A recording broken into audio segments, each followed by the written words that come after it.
I will preemptively say that there is a 40-second stream delay. There's nothing we can do about that. But good evening, ladies and gentlemen, and welcome to our Diablo 2 Dungeons & Dragons adventure game live stream social experiment where you will get to play with us.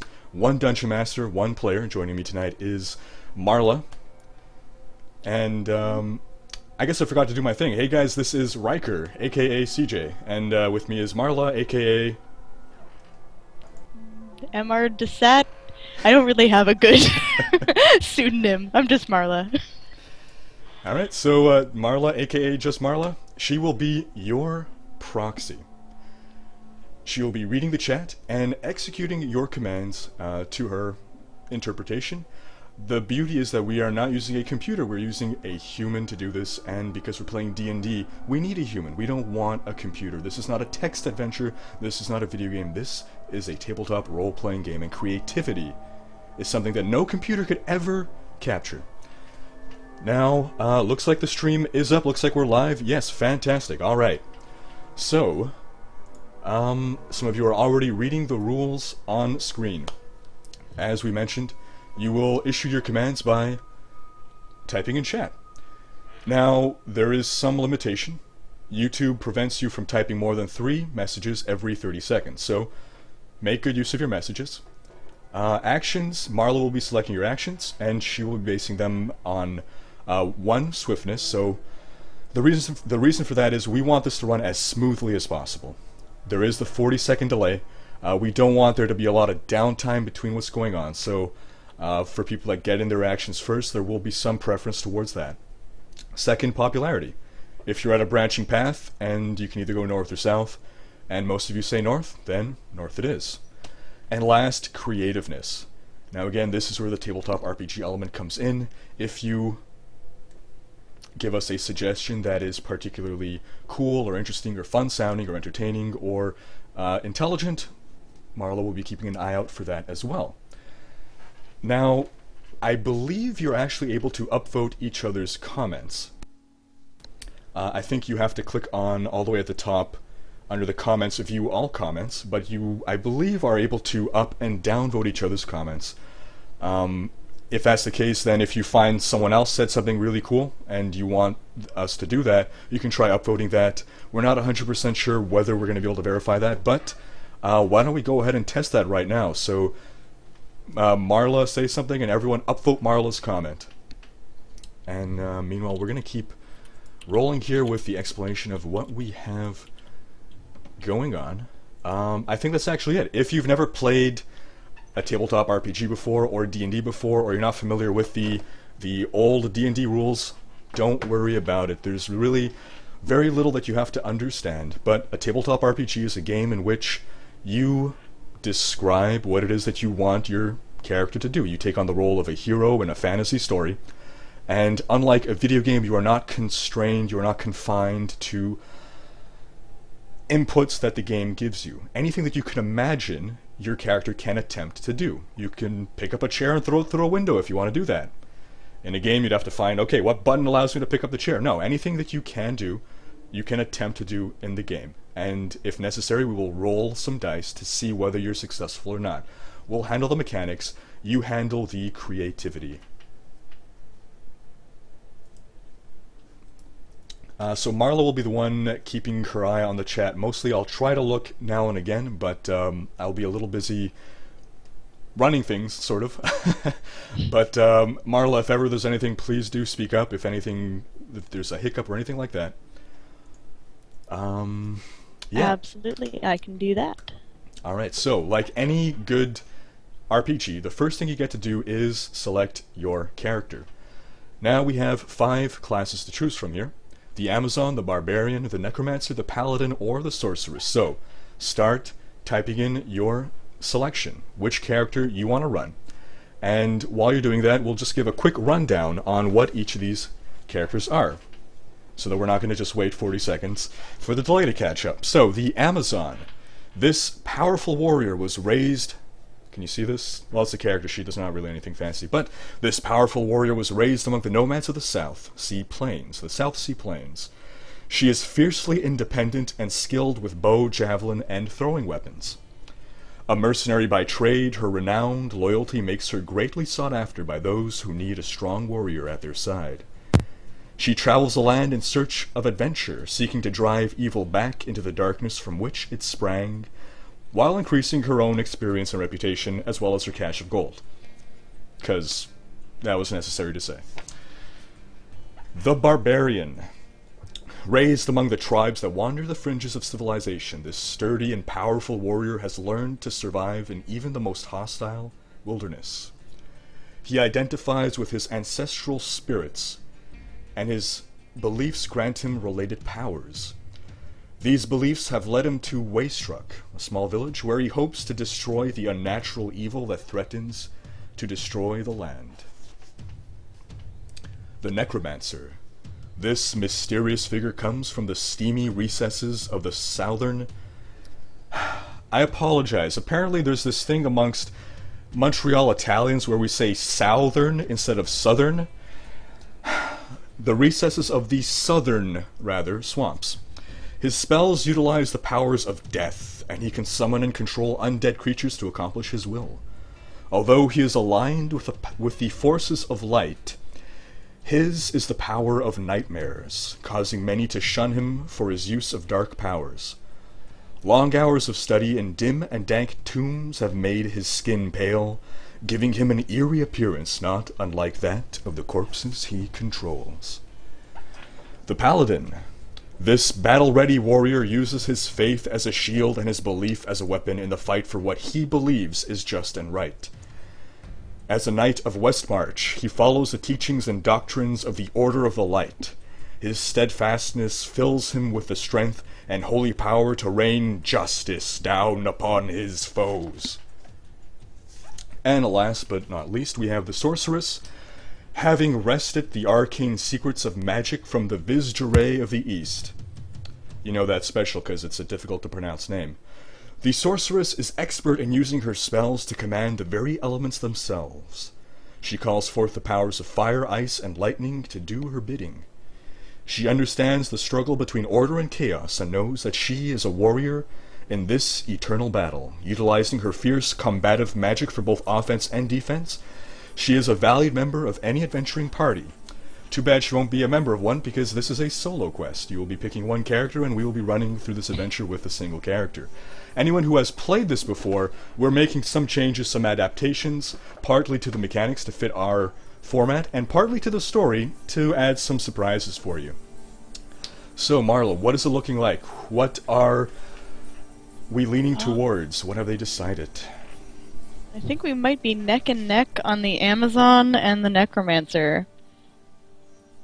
Alright, well, if it's between the two, then why don't we go ahead and have everyone pick between Necromancer and, or what, I've already forgotten what the two were, but between those two, and maybe we'll show the character sheets to give a little more, maybe mechanical depth. So, what was it? The first was the Necromancer, so here's the character sheet. Let's make sure that's working. Can we see the character sheet? Is that appearing? It's not appearing, is it? Nope, I'm not seeing it.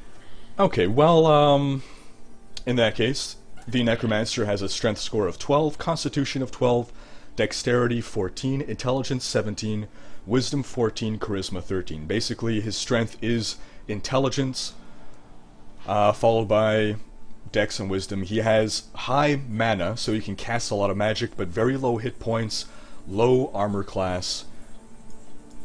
And then the other one was the Amazon, so she is very much a martial character. She has high strength, high dexterity especially, 17 dex, 16 strength, 14 constitution, 12 intelligence, 13 wisdom, and 16 charisma. Her charisma is also pretty high. What does 420 Necromancer mean? I don't understand. I feel like I'm missing something here. But what does it seem we're leaning towards? CJ. I think we're leaning towards the Necromancer. I think that's the highest from the stream right now, so we will be summoning undead and being pale. Alright, looks like Necromancer it is, and hopefully someone will explain what a 420 Necromancer is. Does that have to do, is that the name of a build? But as we do, as a Necromancer, you in fact get a choice of starting powers. But before we do that, in the grand tradition of Diablo, we need to now name our character. So we will now be accepting your submissions for a name. And this is where the thumbs up would be especially important. Did that work, Marla, by the way? I don't think so. Okay, in that case... not seeing it working. Alright, in that case, then, if someone else gives a name that you like, just copy-paste that name. Alrighty. The best way to make me like the name that you suggest is to make it pronounceable, so no, like, no XKCD type names. I always found Diablo 2 naming schemes interesting, let's say. For instance, you can very easily tell if someone was a male or a female player, if they had a female character, because a female would name her character something like Fairy Nova 1986, and a guy would name his character Boobs McJugs.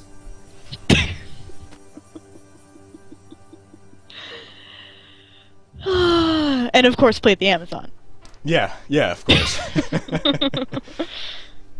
Alright, so the power that... We'll go over some of the powers you have to choose from, actually, while we're still accepting those name suggestions. You start off with the Amplify Damage power.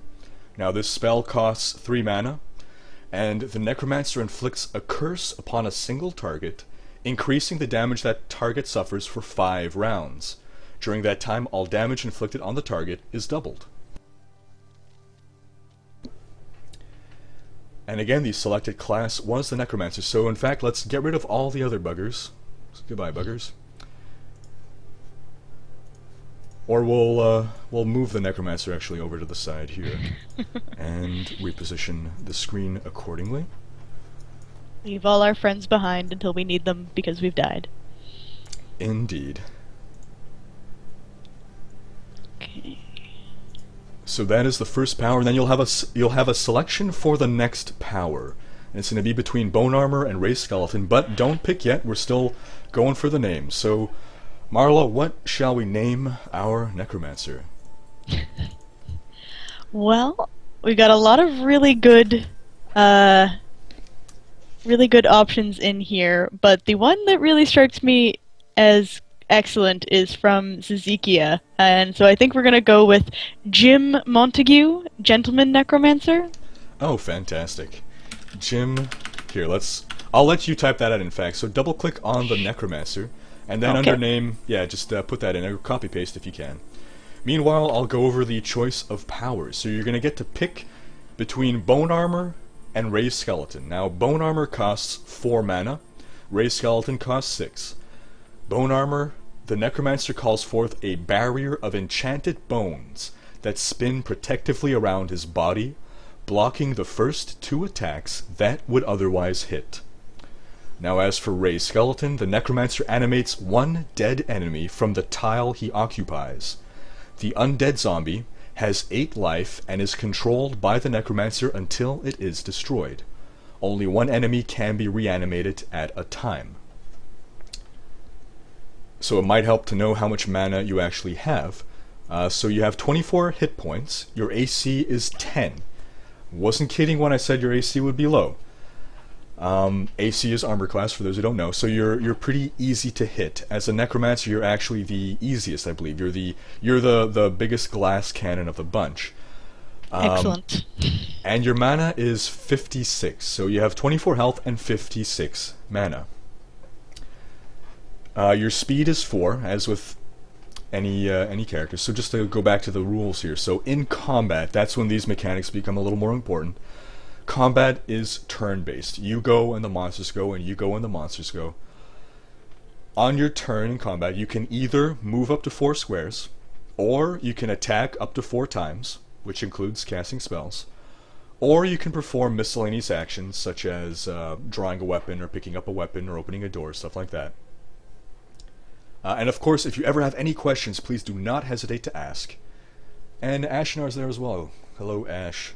And hello to everyone. I'm sorry, I didn't say hello to everyone. But it's great to see so many old faces. Old faces, wow. Great to see so many familiar faces. I'm glad so many of you can join us. And as for those new people as well, great to see you as well. If you have any questions about what's going on, don't hesitate to ask. Your fellow stream viewers will be able to help you as well as ourselves. Marla can answer questions, I can answer questions that Marla will relay to me. Also, if you have questions about... So again, the beauty of D&D is that you can do basically anything. So if you have a question that will help you play the game with regards to making a decision about what to do, please go ahead and ask. For instance, let's say you chase some brigands into a forest. You might ask, do the leaves in the forest seem to be particularly dry? And if I say yes, maybe you'll decide to try to burn the forest down to smoke them out. That is generally a good plan, as long as you are not also in the forest. It's a plan that Saga Deathwitch will certainly endorse, and so what were we doing? We were picking a power. What power does it look like we have selected? It is a landslide for raising skeletons. Alright. Not a bad choice at all, given since you're going to be alone, it'll help to have a little buddy with you, right? And I think we have a name for the skeleton as well. Yeah. Rickets. Rickets, alright. Yes. Thanks to Ashnar for that one. I like it. Fantastic. Alright. So, we have Jim Montague, Gentleman Necromancer, and we'll be following his adventures into the world of Sanctuary, which most people didn't know was the name of the planet or world that Diablo was set in. So I believe we're all set to go. Marla, can you think of anything that we have not covered, maybe? I think we're good. We might want to explain our little mana bottle here, just so people know what's going on. Certainly, go ahead. So, to represent the mana that I spend, I will be using this bottle, because Jim Montague only has statistics for his health. So whenever we cast a spell, whenever the chat decides that I will be casting a spell, that gets pulled from the mana pile in the mana potion. Thank you, Marla. And with that, I believe we are all set to dive into the action. I will, however, just ask very quickly, you guys can hear the music, right?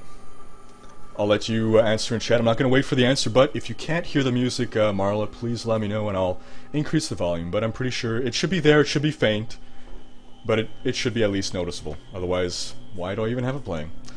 Alright, let's dive right in, shall we? Okay. I'm going to be reading from the adventure book here, the quest book. Your group of heroes, nope, your single hero, has been traveling through the mountain passes, making for the monastery of the Sightless Eye. There have been frightening rumors of great evil surrounding the monastery, of dire forces at work and demons raiding the area. There is a need for heroes such as yourself. Just one. We only need one hero.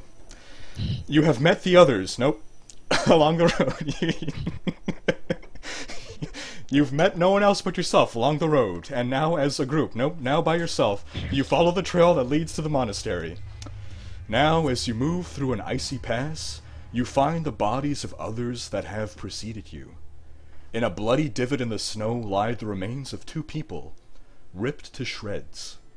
A third body has apparently been dragged off, leaving a long, bloody smear in the snow. Alongside the path of the dragged body are huge, ape-like prints. This is an opportunity for action. Something has ambushed these travelers. What are you doing? So obviously there's going to be the 40-second delay here, but yeah, we sometimes will prompt you like that to give us actions, and don't ever feel that you have to wait for prompts. Give us actions. I might have already said this, but we might even sort of read back through to keep selecting actions that you've already said. Let's say, for instance, you're in a room and you guys give 10 different suggestions. Marla picks something, then rather than wait another 40 seconds, we might just keep rolling with what you've already suggested as additional things to do while in the room, provided it doesn't cause some terrible conflict.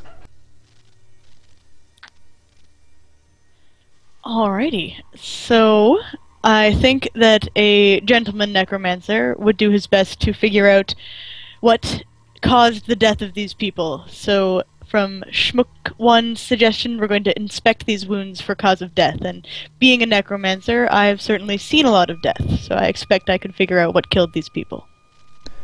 That's a fair point. So, yeah, I guess you'd be a mortician of sorts.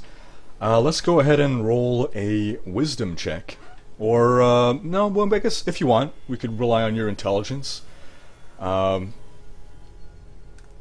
He's a gentleman and a scholar. Yeah. So, an intelligence check Gentleman sounds good. and a scholar. To rely on his training, he's no doubt studied tomes and not vivisected. That'd be awful. Dissected corpses. So, what was that roll? Okay, so I make an intelligence check, and I got an 18.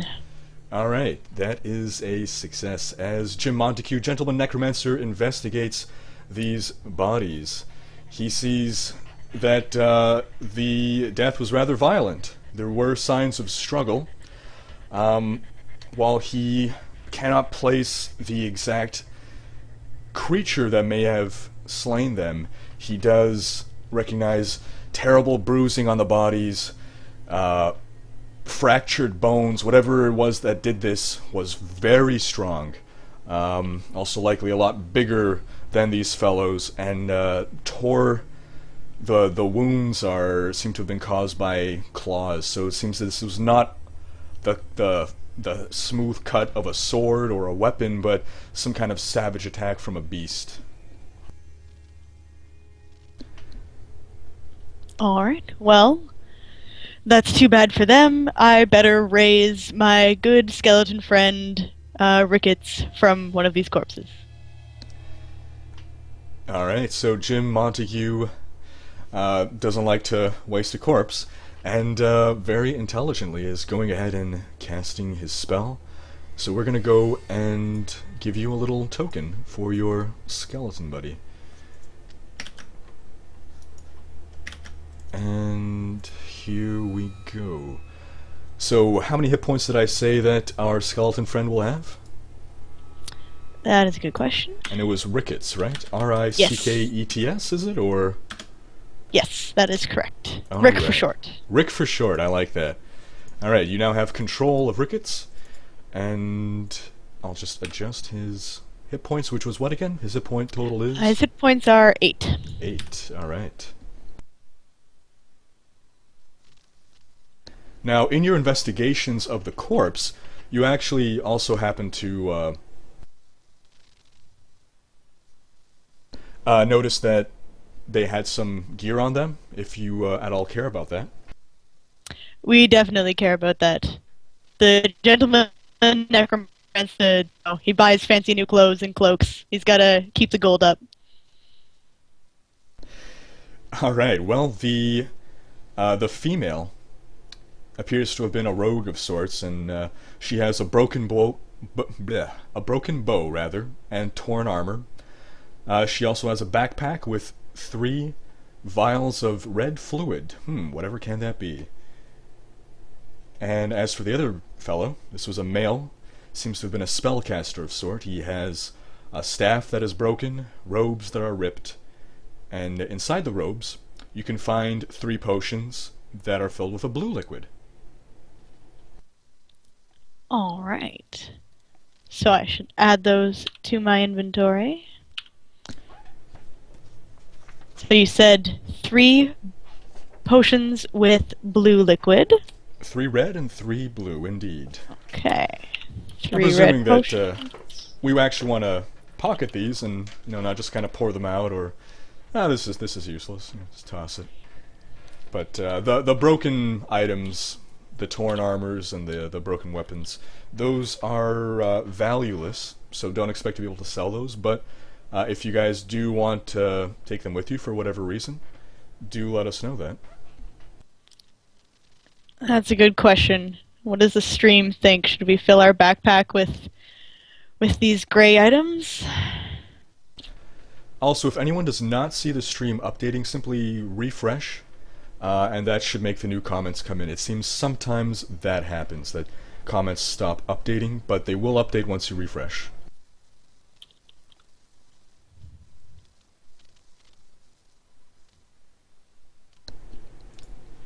Looks like the stream is pretty unanimous that the chat wants us to pick up everything but the bow. Everything but the bow. So even the broken staff and the torn armor and the shredded robes? Absolutely. Yeah. Alright. And I'd also like to take a closer look at that mage's robe. Alright. Well, further examination of the robe, you don't find anything other than those 3 vials with blue liquids. And again, the robes are ripped. But you can go ahead and add all that to your inventory. Alrighty. There we go. So I've added the 3 red potions, the 3 blue potions, the staff, and the ripped robes. Broken staff, right?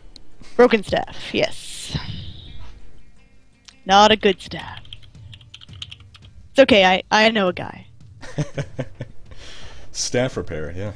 Yeah, Jim Montague has a bespoke staff man. He can hook you up. Fantastic. So what shall this necromancer be doing next? I wonder which of the corpses he actually revived. That's did he revive the corpses before looting them? I forget now. I did revive one of them before looting. Yes. So I was digging through Rick's pockets. Oh, that's quaint. I'm a necromancer. I'm past these things. I'm used to this. This is okay. Yeah, yeah. This is normal. Absolutely. I don't get invited home for dinner anymore. Alright. So we now have 1 corpse left on the floor, 1 bloody trail, 1 standing corpse, now named Ricketts. Unfortunately, no skulls. We have no helix fossil to consult, so unfortunately, I'm not going to be able to do that. Let's see. All right. So we've got a suggestion to maybe dress Rick up a little bit better. Let's put the robes on Rick. Make him look a little bit fancier. All right. So Rick, who is possibly already wearing the robes, but you took them off of him and now put the robes back on, unless it was the other one. But Rick is now wearing shredded robes, or ripped robes. Excellent. As befitting a companion of a gentleman necromancer. Precisely, precisely. Alright. Let's see. Onward to glory. Imperial Sunlight says we should move onward to glory. And we've got a couple of people saying we should move on since we are on an adventure. So there was a trail of blood, which seems like a pretty reasonable way to move on. Yep. So following the bloody trail we are, then. Because where there's blood, there's more corpses to turn into another Ricketts. Alright. 1 Ricketts at a time. The trail leads a few hundred yards to the south, over patches of bloody snow and stone, ending in the yawning mouth of a cavern. The bloody tracks lead into the darkness within, and I'm going to lay down a dungeon tile here.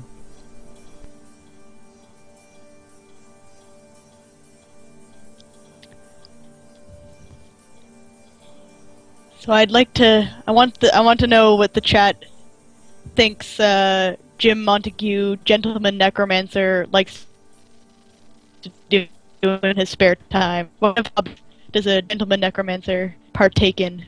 I want to understand, really get into the head of the character that I'm playing.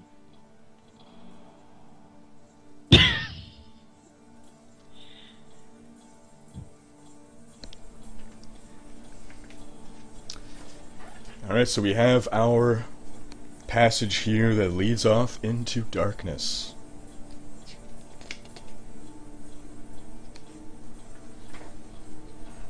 The bloody trail leading inside.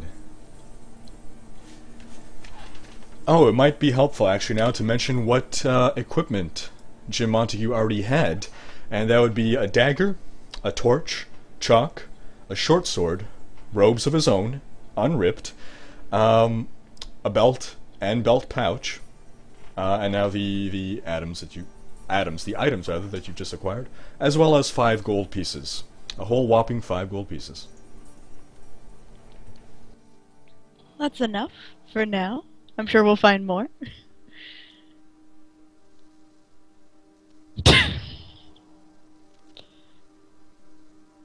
Getting some excellent suggestions for the hobbies of our dear gentleman necromancer.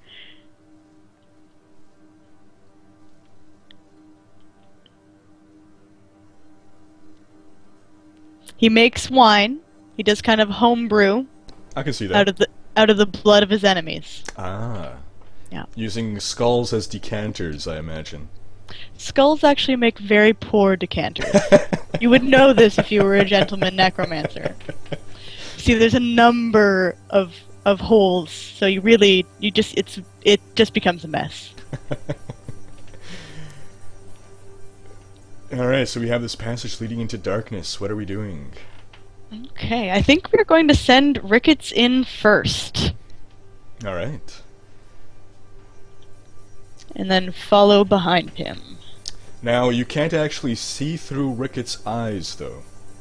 So Ricketts progresses off into the darkness, and you don't hear any immediate signs of struggle, I suppose.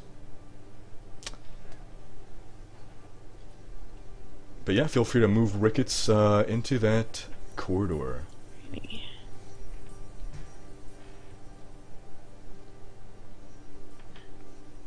So I will say that Ricketts moves 4 spaces in, and hopefully we hear no terrible traps or sudden explosions. Only ominous silence. Alright.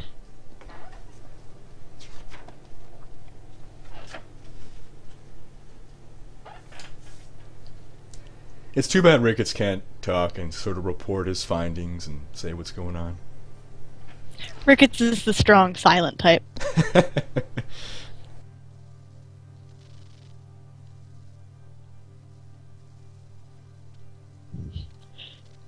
Alright.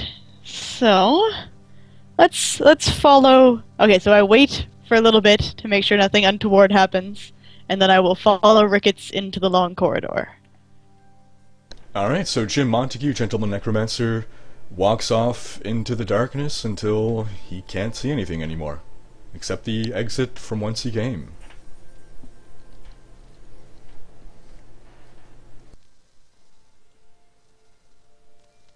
So it's dark in here? That it is, yes.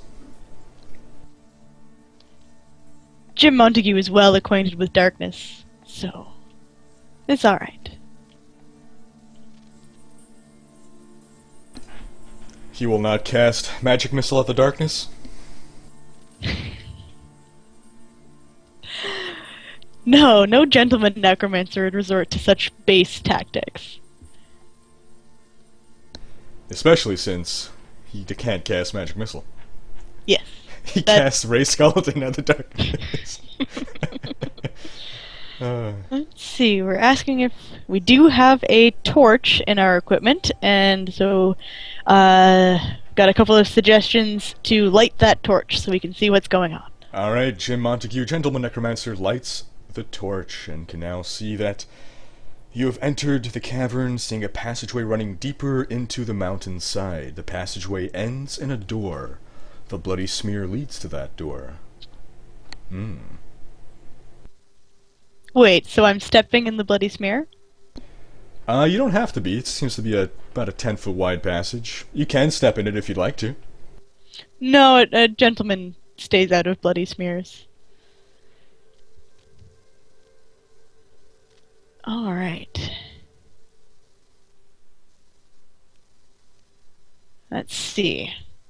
Alright, so we've got our light, and we know that there's a bloody smear leading to the exit at the end of this long corridor. So, What do we want to do?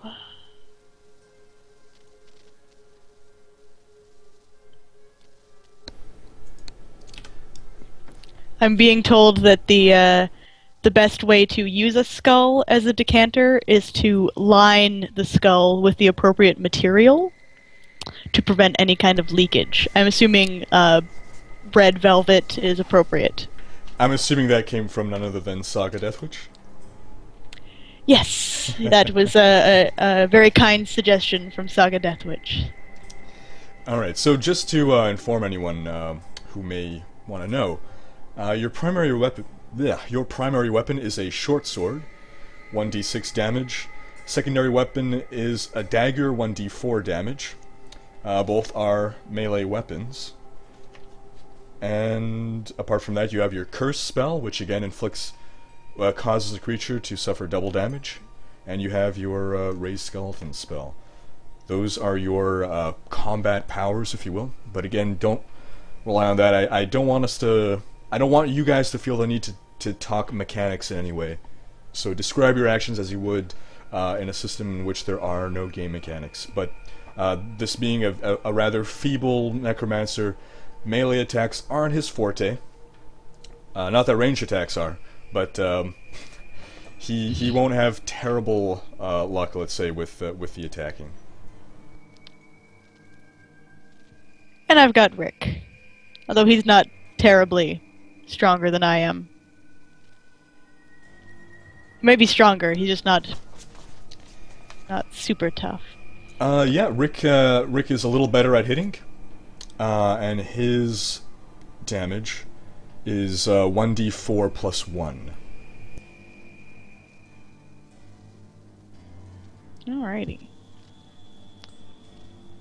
I'm getting conflicting advice from the stream. I'm being told to taste the blood, but also not to taste the blood. Think a gentleman necromancer refrains from tasting the blood until he's invited. So instead we are going to head up to the door and knock on it. Alright. So, Jim Montague knocks on the door and hears some odd scuttling sounds on the other side in response.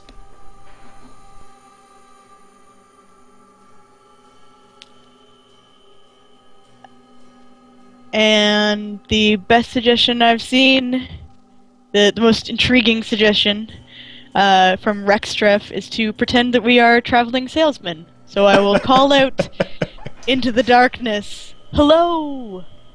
Do you have any need for an encyclopedia?"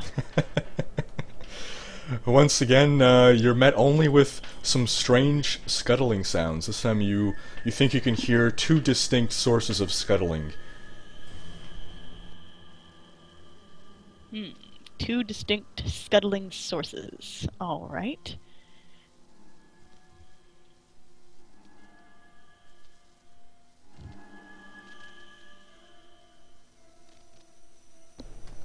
Sending... And I just happened to spot a question here. How old is the blood? Is it wet, dry? It's fairly fresh. It's still at least partially wet, yes. Okay.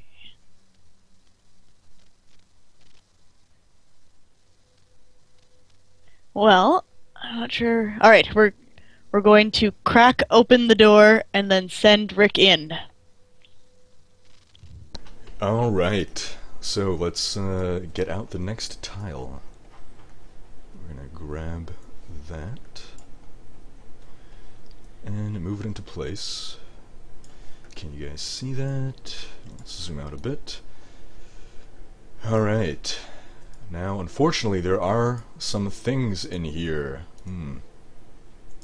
So, you open the door to reveal a small room with exits to the right and left. Within the room are a pair of odd-looking creatures that look like reptilian porcupines. These are called quill rats, and they are known for their ability to fling their spiny quills. One of the quill rats waddles toward you menacingly. I'm not sure how something waddles menacingly, but while the other hunches its back and hisses at you, menacingly. Alright, now, before we can send Rick in, or take any further action, we need to roll initiative to see who goes first. Now, in this system, we roll initiative every round, and the higher roll gets to act first. So, Marla, go ahead and do the honors while I roll over here.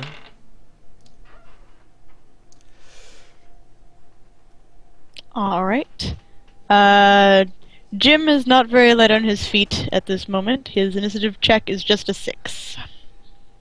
Alright. So it seems that the quill rats will get to act first. So as we said, one of them waddles toward you menacingly. And here we... oh, wrong window. Waddle, waddle, waddle.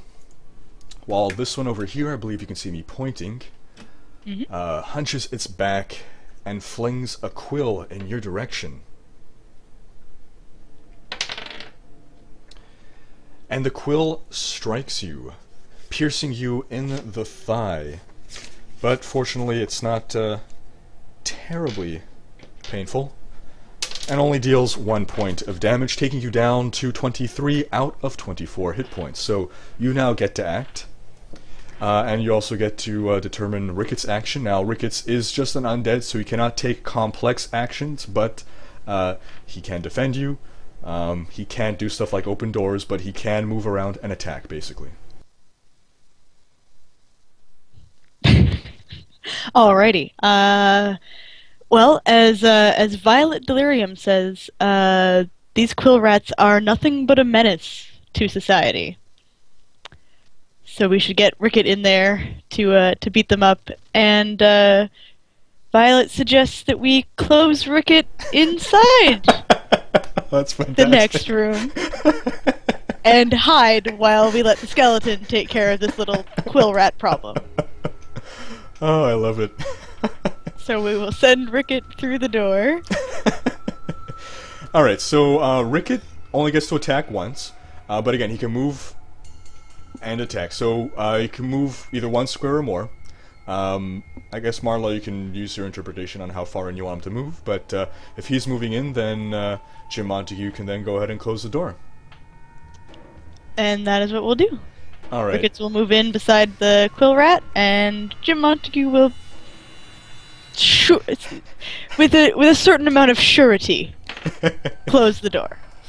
Alright, now, normally what I would do here is not show you what's going on, because your character would not be able to know, or at least would not be able to see. He would hear things. Okay, let's say for now we're going to keep showing what's going on in there, because Jim Montague can still hear. So with that terminating this round, we get to roll initiative again, and perhaps you're going to get to act first this time. Okay. Doubtful, though, because I've rolled a 15. And I've rolled only a 10, so no good. Alright, the quill rat, standing before Ricketts, tries to scratch it with its little weird claw, and is successful. But fortunately, it's not a very powerful creature and only deals, actually 3 damage. So it nearly shatters Ricketts' I don't know. Let's say femur. Let's go with the femur. Seems a pretty important structural bone in a skeleton. So Ricketts is now down to 5 out of 8 hit points, and the other quill rat flings another spine at him. But fortunately, Ricketts, I don't even think he dodges. He's probably too mindless to do that, but it goes between the ribs and misses. So what are Jim and Ricketts doing now? Well, I guess Ricketts is just going to continue attacking, so as people are saying what Jim Montague should do, Marla, you can decide what Ricketts does. Since Jim no longer sees Ricketts and can't control his actions anymore, Ricketts is just going to continue doing what he was last instructed to do. Yep. Ricketts will continue to try to violently murder them, as suggested by Schmuck. And, well, Jim Montague is going to take this moment to reflect On his life choices. And on his choices, and write a poem about poor Ricketts and the quill rats. Oh, delightful. It is his second hobby, and I'll let you actually roll the attack. You won't do that through the character sheet. So just do a roll 1d20, and add +1, and again his damage is 1d4 +1. Oh, I have to put the brackets around it, don't I? I'm not equal, not brackets. Equal. Yeah, okay. There you go. That should do it.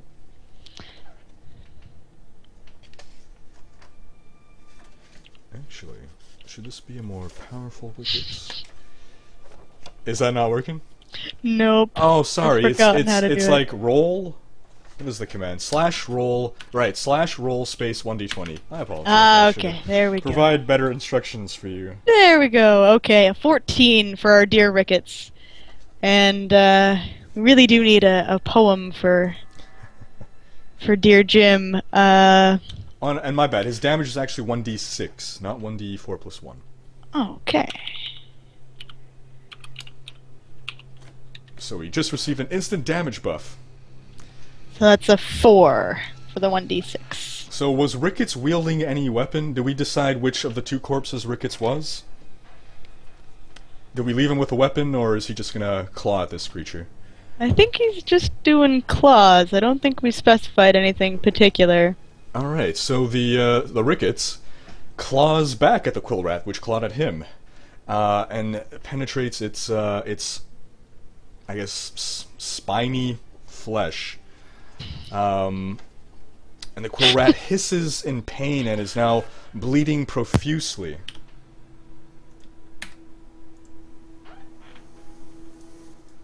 So, was Jim Montague performing any other actions, or was simply composing the poem and thinking? He was just composing a poem, and so far he's only got a couplet. Uh-huh. Just a brief couplet for Ricketts. It goes, "Ricketts the brave, stuck in a cave." I like how it's coming. He'll work on it some more. Imperial sunlight. Roses are red, violets are blue. Ricketts is dead, and so are you. You guys are wonderful. Excellent. Okay, well, if there's no further actions, then we'll roll initiative again. I got a 1 this time, so regardless of what you roll, you get to go. Even that lowly 2 gets to go first. Yes. Well, I guess we're probably going to keep attacking with Ricketts. Alright. Yeah. Claw versus claw. Claw versus claw. As recommended Eye by Theophorus? How do you say that? The Ophrys. Ophrys. Or the Ophrys. Don't call him Orifice. He doesn't like that. No, I have no idea why. Alright, so Ricketts will keep on clawing at the quill rat. So he will roll his attack. Ooh, only a 3. I don't think that's going to make it through the bizarre flesh of the quill rat. That it does not. Ricketts tries to claw the quill rat, but the quill rat shrieks and recedes into the corner, evading the attack. The other quill rat, up to the northeast. By the way, guys, if you give any directional input, please use cardinal directions. North, south, east, west. So don't say left, right, because that can get confusing with regards to directional facing. So the quill rat to the northeast flings another spine at poor Ricketts. Poor Ricketts. But misses completely. Whereas this quill rat tries to run off and hide in the other corner, shrieking in pain and bleeding all over the floor. What is... sorry, Jim Montague didn't act, right? I apologize, I should have waited for Jim. Oh, no worries. I think we might have still been composing poems, but, no. So Violet Delirium suggests that Montague needs to go in and surprise the quill rats in the middle of this fight. And the the chat was asking what the circle things are on the tile. Aha, good question. It's something that you don't need to pay attention to. Unfortunately, those are just the places where monsters can spawn on the tiles. That is purely a mechanical thing for the Dungeon Master. Womp womp. I wish I had a more interesting answer for you. Let's say they... Okay, here. More interesting answer. This is a collection of refuse and debris, some kind of like rat's nest, and this is the same. So it's rat poop. Excellent. That's what I hoped it would be. And judging by the amount of red, these rats might have been doomed before I even got here. In fact, maybe I should be wearing a hazmat suit. I have some concerns. What is that medieval disease that everyone would die of from diarrhea? The Black Death? No, the diarrhea death. That wasn't the Black Death, right? No, the Black Death was more sores. You're thinking of dysentery. Dysentery, yes, okay. So, I guess then we have Jim Montague flings the door open, right? Yes, boldly. Right. Boldly. Let's roll initiative again. Let's see if you can capitalize on this brash action. I'll reroll because that hit something. And you do get to go first.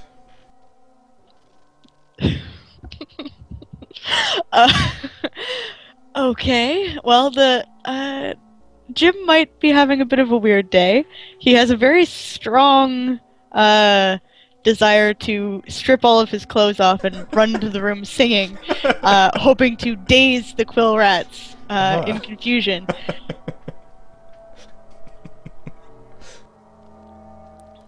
But I think perhaps we may try to get a good opportunity attack, or an opportunity for attack, on one of these quill rats. So we'll run into the room and attack. Alright, now again you can either move or attack, not do both. Oh but, yes, true. Yeah, you don't have any ranged weapons though, so... No, I don't. I've just got my dagger and my short sword. So perhaps I should pull out my... Although, so right now I believe you're wielding a torch, and I think it might have been assumed that you were wielding the short sword, or not. If not, you can draw it as let's say, a free action for now.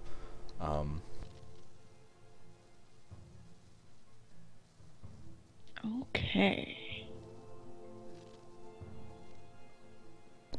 Yes, so I've got my short sword out, and I will come on in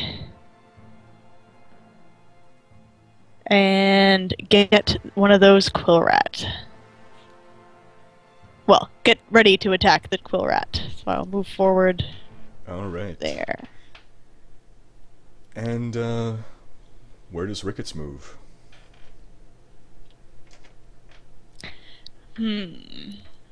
Ricketts will follow and kill the quill rat from schmack backwards. Nice. Ah, I see, okay. Alright. So yeah, just to clarify for anyone who might be contemplating complex combat maneuvers here, this is a very simplified rule set, so no opportunity attacks, no flanking, no charge, none of that. Just very basic what we've described. So that's why, again, I encourage you not to describe your actions in terms of, let's say, 3.5 or system-specific combat mechanics. Just describe your actions as you would were this a text adventure, let's say. But you don't have to simplify and stupefy your input. Marla is intelligent enough to interpret properly, unlike a computer that's just going to say, you can't do that, or I don't know what bucket is. Alright, so Ricketts has moved. Now we have this quill rat here. Shrieks again and runs off into the corner, while this one hurls another spine at Ricketts. And strikes him for 3 damage. So Ricketts is now down to 2 out of 8 hit points. he's actually lost an arm that struck him right on the shoulder, popped off the arm falls to the ground. It's alright. Even though he's been disarmed, he has another. Womp womp. Poor, poor Ricketts. Alright, so the chat is asking a little bit about the powers that I could use right now. So I could cast Amplified Damage on one of the quill rats, which would curse the target, increasing the damage that it suffers for 5 rounds, which is one option. And a lot of suggestions to try and use some fire against these guys. Good old burner with fire. Yeah. If I take one of the potions and try to light it on fire, do I have any luck doing that? Alright, so you take out a red or a blue potion. Let's see what chat thinks. Alright, well, rather than... Normally I would wait for that, but that's going to take a while. So, heedless of which potion you take out, neither ignites upon being approached by the flame. Okay. Do I have enough actions to hand my dagger to Ricketts? Well, you've taken no other actions, so yeah, that should work. Alright, so I will give Ricketts a dagger and... Alright, okay, you did the things. Yeah, that's all fine. That's all fine. Okay. So I'll give Ricketts my dagger and send him after the healthy quill rat, as suggested by a couple of people in chat.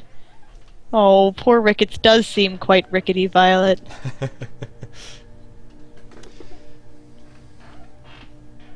There's an excellent poem from Ashenar.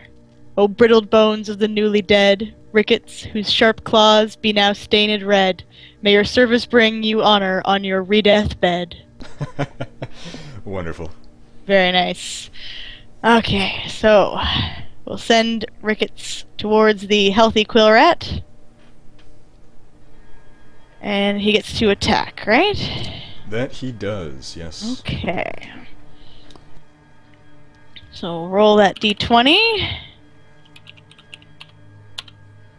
And he gets a natural 1. Oh, that's a fumble. So Ricketts.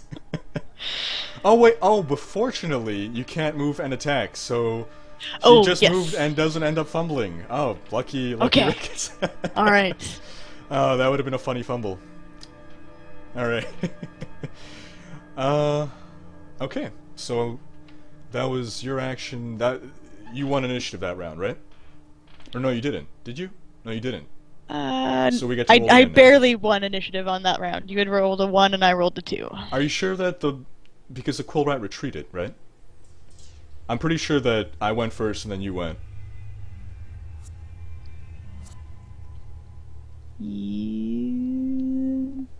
Maybe. Well, okay, it's to your advantage regardless to roll initiative again, so let's go. Alright. I got a 14 this time. I've got just an 8. Alright, so this quill rat here takes another shot. Well, I guess he doesn't fling a quill, he tries to claw Ricketts at this point. And he succeeds. Oh. And he breaks a couple of Ricketts' ribs. Ricketts takes 1 damage and is down to 1 single hit point. Poor Ricketts, we hardly knew him. And then as for this other quill rat hiding in the corner, it also flings a quill at Ricketts. And it also hits. As Ricketts is struck straight in the skull, the bones collapse, the animating magic dissipates, and Ricketts returns to just being a corpse. Ah. Poor Ricketts. Just when you got that fancy dagger, too. So, what does Jim Montague do now? That is a good question. I think we should probably try and cause some more damage to those quill rats. So how are we gonna do that? I guess we could try and summon Ricketts again. Bring him back.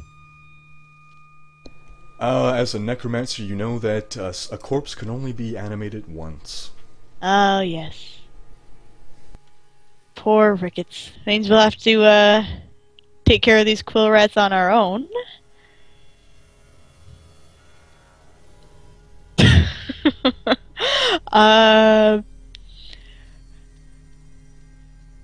Couple of suggestions to run, but a gentleman necromancer never runs.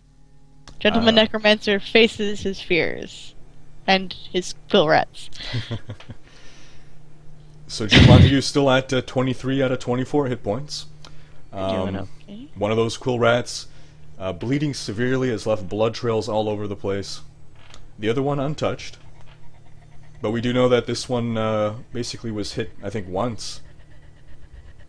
He was probably just hit once. Was he hit once or twice by Ricketts?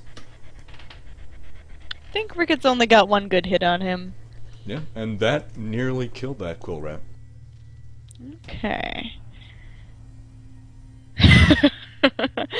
We could run back to the other corpse in the mountain pass and raise Ricketts the second.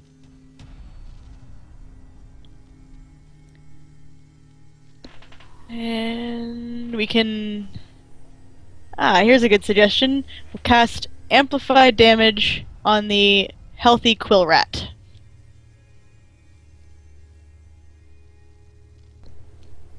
Alright, so is that what we're going to go with? Yeah, and then we will attack the, move to attack... well, we can't move, so we're going to... good question. Should we attack the unhealthy one first and then cast? Or should we cast and then move forward? Let's see. Oh, we could try to light Ricketts' skull on fire and then throw that at the quill rats. Are bones flammable? Don't think they're particularly flammable. He is wearing rags, but those were on his body and not on his skull. So perhaps yes, we should cast our amplify damage spell on one of these quill rats. That's got a couple of suggestions in chat. So let's so it's on a single target, so we should probably want to cast that on the strongest of the quill rats. So we will cast amplify damage on the strong quill rat. So Jim Montague waves his hands in the air, performing these somatic components of the curse. And I presume there's some kind of visual effect. I'll let you go ahead and describe that. As this is the end of the round, so I guess we'll have to re-roll initiative. But so let's roll that first. I got 16. Okay. 4. Alright. So I'll let you describe the effects of that spell. The visuals, if there are any. I guess you can make it up. Yeah. Well, it's really just a curse. So the quill rat feels a sense of horrible foreboding when Jim Montague, Gentleman Necromancer, waves his fingers at him and then makes a weird face. The evil eye is a tricky thing to pull off, but Jim makes it look easy. All right. Meanwhile, the quill rat to the northeast has grown a little more confident and has approached Jim Montague, entering melee range, while the injured one flings a quill that grazes your shoulder, dealing 1 point of damage. You're down to 22 out of 24 hit points. Okay.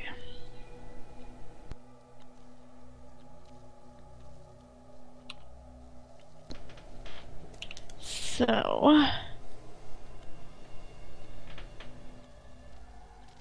we've made a note to pick up that skull so we can convert it into one of our patented decanters later. But we're going to skull decanters, beautifully lined with red velvet for your wine and blood of enemies, what have you. not recommended for use with fortified spirits. So we're going to go after this quill rat with our sword. Whack it in the face. Go for its eye. All right. Now we get to do a couple of attacks. Oh, in fact. yeah. Up to 4, and yeah. So since this quill rat is in our face, I think we're just going to, as Ashinar puts it, attack the one attacking us.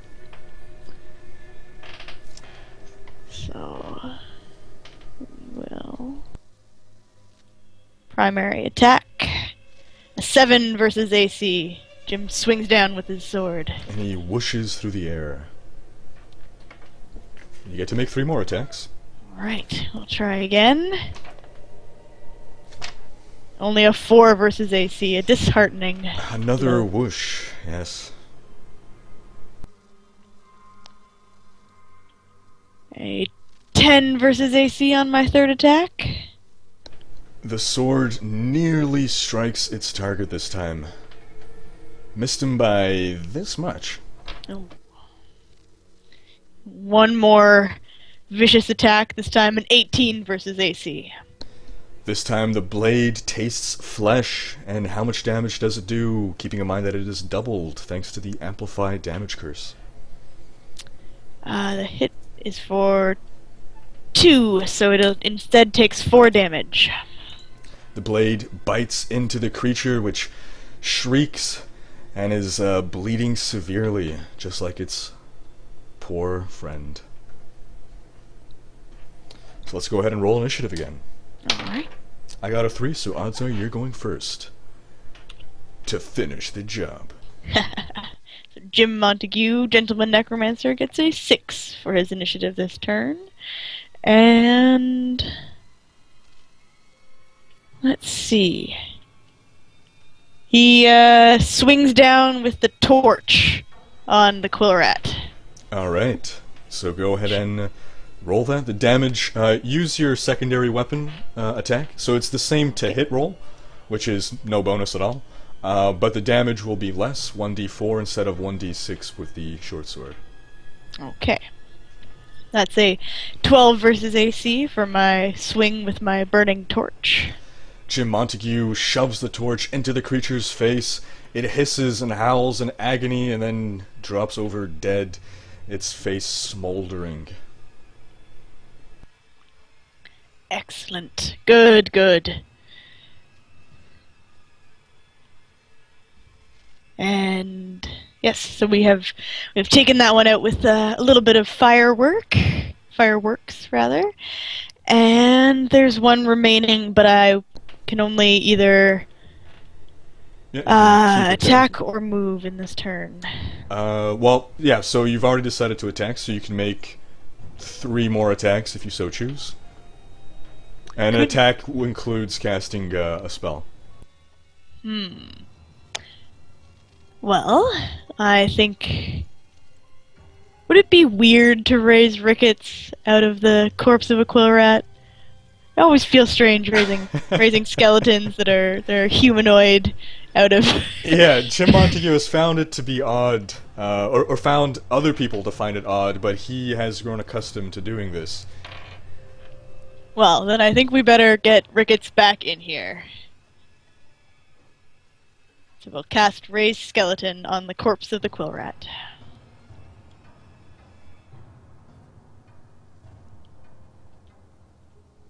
Alright, so Jim Montague casts his necromantic magic and once again raises rickets.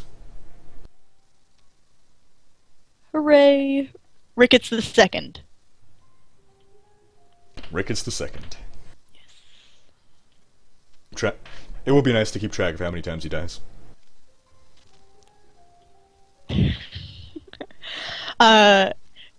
Arise, Sir Rickets the second. is the appropriate way to welcome Rickets back into the world. Thank you, Zizekia. And I think that's all the effective actions that Jim can take. Don't think he can really do any damage to that quill rat from where he is. That would sound about right. So the quill rat then flings a quill at Ricketts, new Ricketts, and manages to land the hit. Poor Ricketts, he just got up. Oh, and that's 3 damage to Ricketts this time. Ricketts already down to 5 out of 8 hit points as a piece of his spine has cracked and is losing structural integrity. Now let's roll initiative again. Alrighty. I get a 15 this time, so... Ricketts and I get a 3. Another quill is flung and another 1 damage is done to Ricketts. One of his hands shatters. Oh. Poor Ricketts. He liked those hands. Let's see what we can do.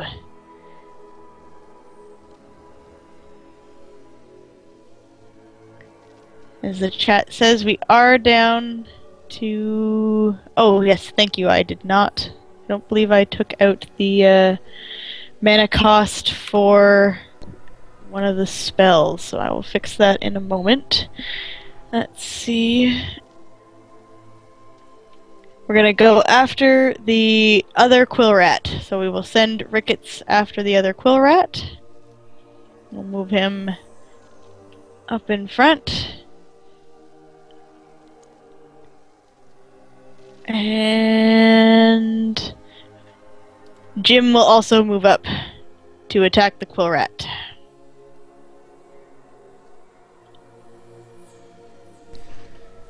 Alright, and that quill rat tries to claw at Ricketts, but misses.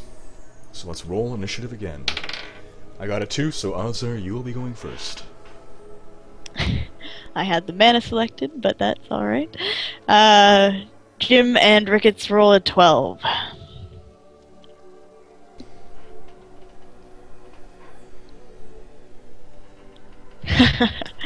In the words of Schmuck, quill rat, with my blade, a rotting corpse shall you be made. Wonderful.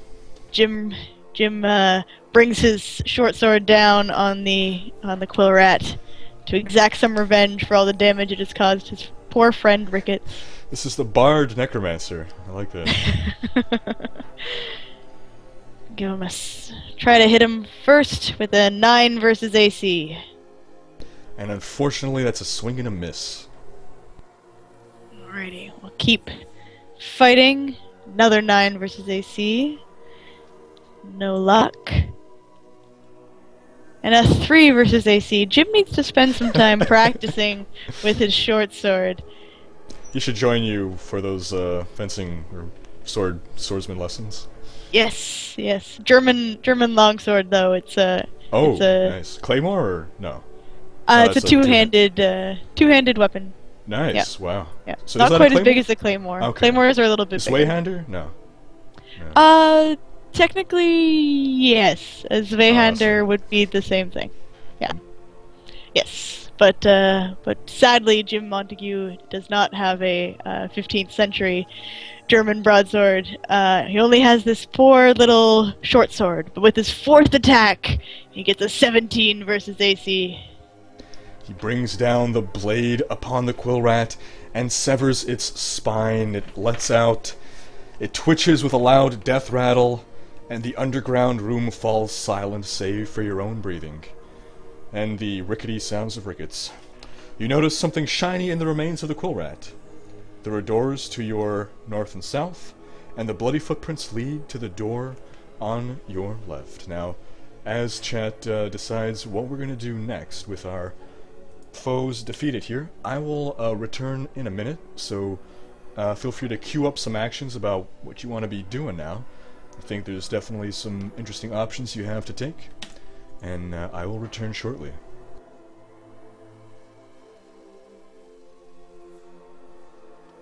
Alrighty.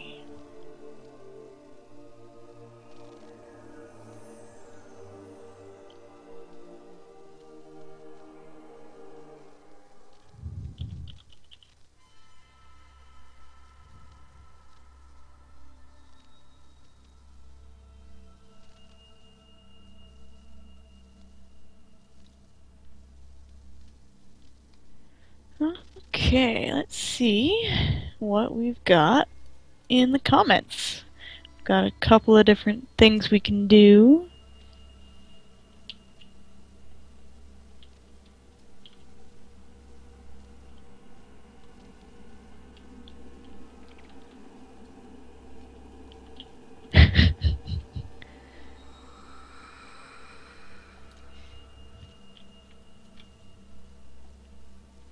Now I can only have, I think, a single raised skeleton spell at any time.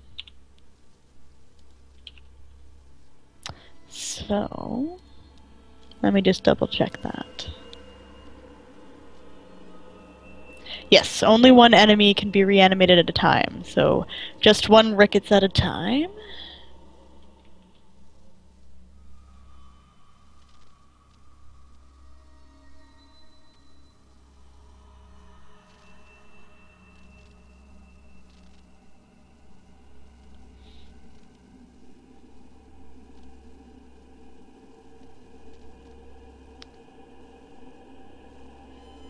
Right, yes, we've definitely got to collect Ricket's skull.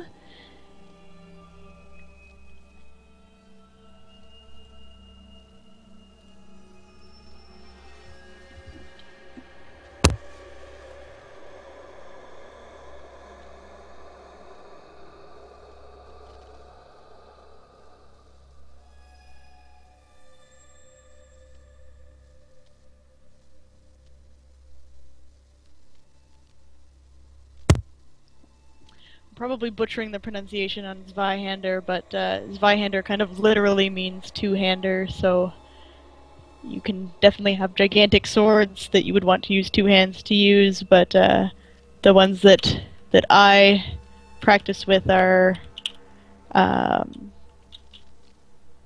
they're pretty standard longsword kind of thing.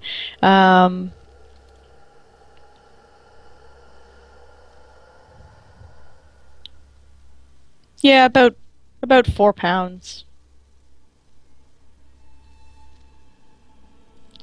Oh, are we gonna dig through? Alright, we're gonna dig through the rat junk. Okay. You can't hear me. Now you can hear me. Digging through the rat chunk, I hear? Yeah, I think we're gonna dig through the rat junk. Alright. Is there any way for us to repair rickets?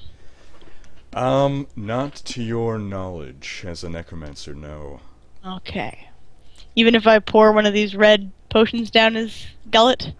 In fact, well, you're not sure necessarily what the potion is, but you do know that, as a necromancer, you do know that any positive energies are actually harmful to undead. Yes, I would know that as a necromancer. So I will pick up Ricket the First's skull that is clattered on the floor and put it in my bag. Mm-hmm. And we're gonna take a look through the piles of refuse collected here by the quill rats. Alright, so digging through the refuse. Are we digging through anything else, or just the refuse? The refuse and the bodies of the quill rats. Right, sorry, you did say that, and I didn't hear it. Well, I did hear it, but I didn't register. Alright, so, digging through the refuse, you become very stinky, but find nothing noteworthy. However, within the remains of one of the quill rats, you actually find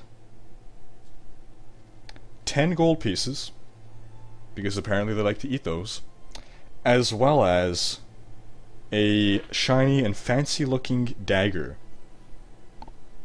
That explains why the all the red in those nests.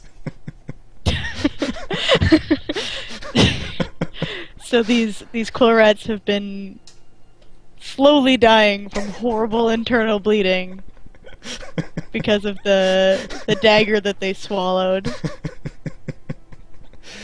Uh, All right. So we found a dagger and 10 gold pieces. yeah, it is definitely an interesting looking dagger. It appears more than a mere normal dagger.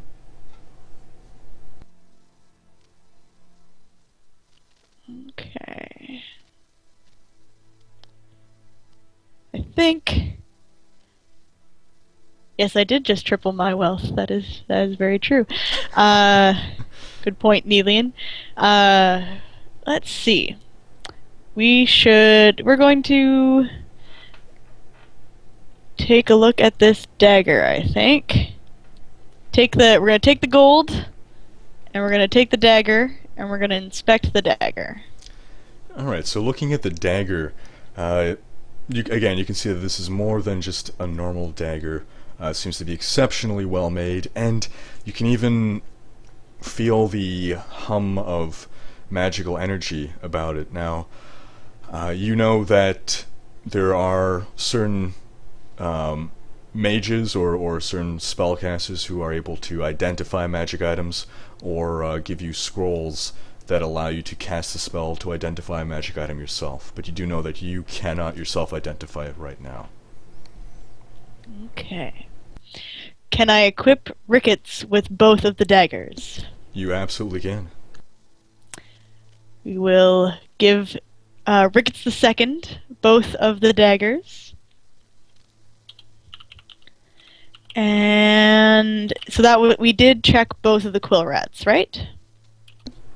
You did search them both, yes. Okay, good. The other one was empty. Just one had the nasty meal. Okay. Poor quill rat. Maybe he was low in iron.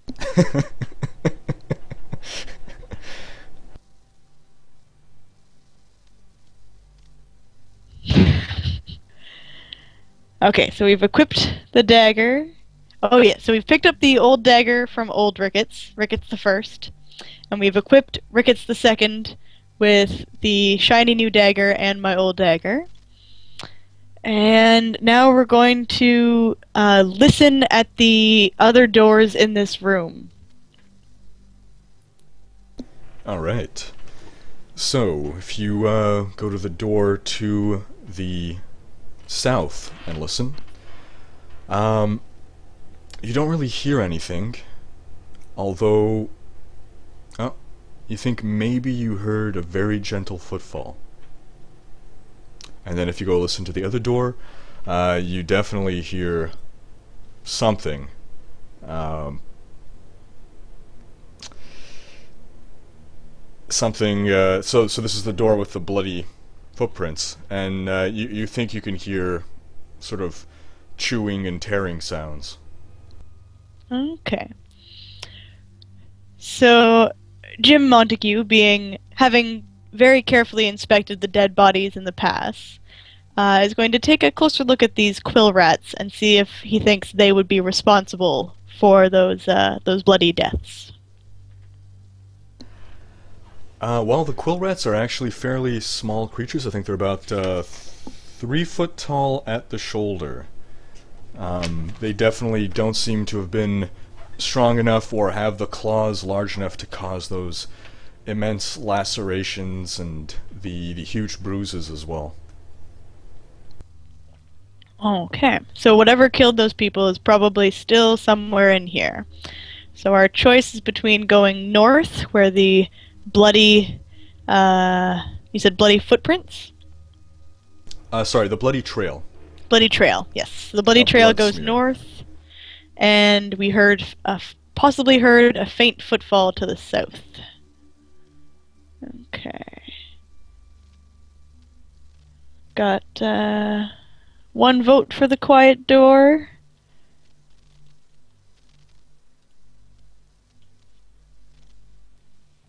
That might be the safer way to go. Do we know anyone from the Kane family who might be able to take a look at this dagger for us? You do not know anyone from the Kane family personally, but you have heard of Deckard Cain in that you know that he writes a lot of lore books that he happens to just kind of leave all over the place. So you've read some of his lore books. You know that he's one of the world's greatest lore masters.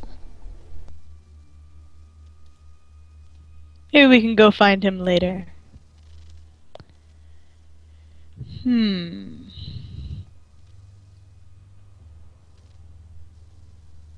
Alright, looks like the north door has the most votes.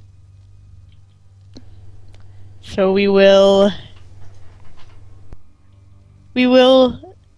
suspecting that whatever's in here is not interested in what just happened, and the brutal death of these quill rats didn't seem to draw it out, so I will knock on the door and see if I get any response. Knocking on the door, you can hear the chewing sounds stop abruptly for a moment and then resume. Okay. I call out and ask them if they are interested in any encyclopedias. The chewing stops again, and you hear a guttural grunt, and then the mastication continues. All right. Well, we are going to head north then.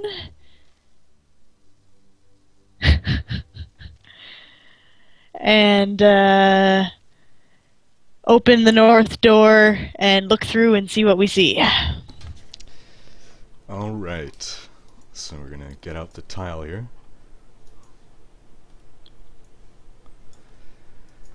And move this into place. And reposition the map so you can see it.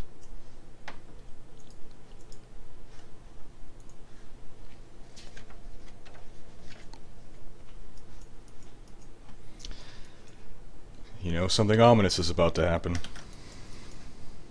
Yep. Dun dun dun.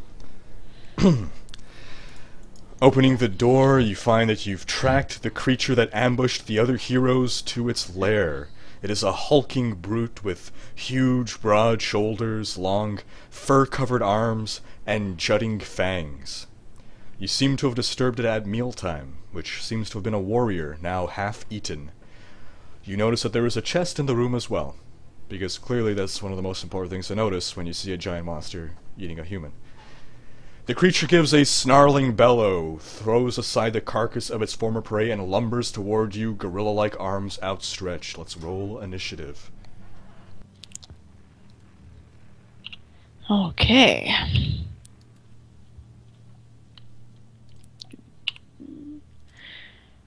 Uh, 19.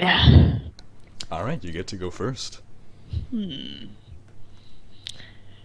This is a pretty dangerous spot.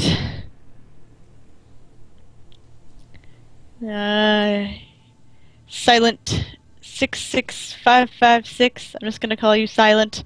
Suggests that we really should have grunted back at the Yeti, and Jim Montague is beginning to think that might have been a better approach.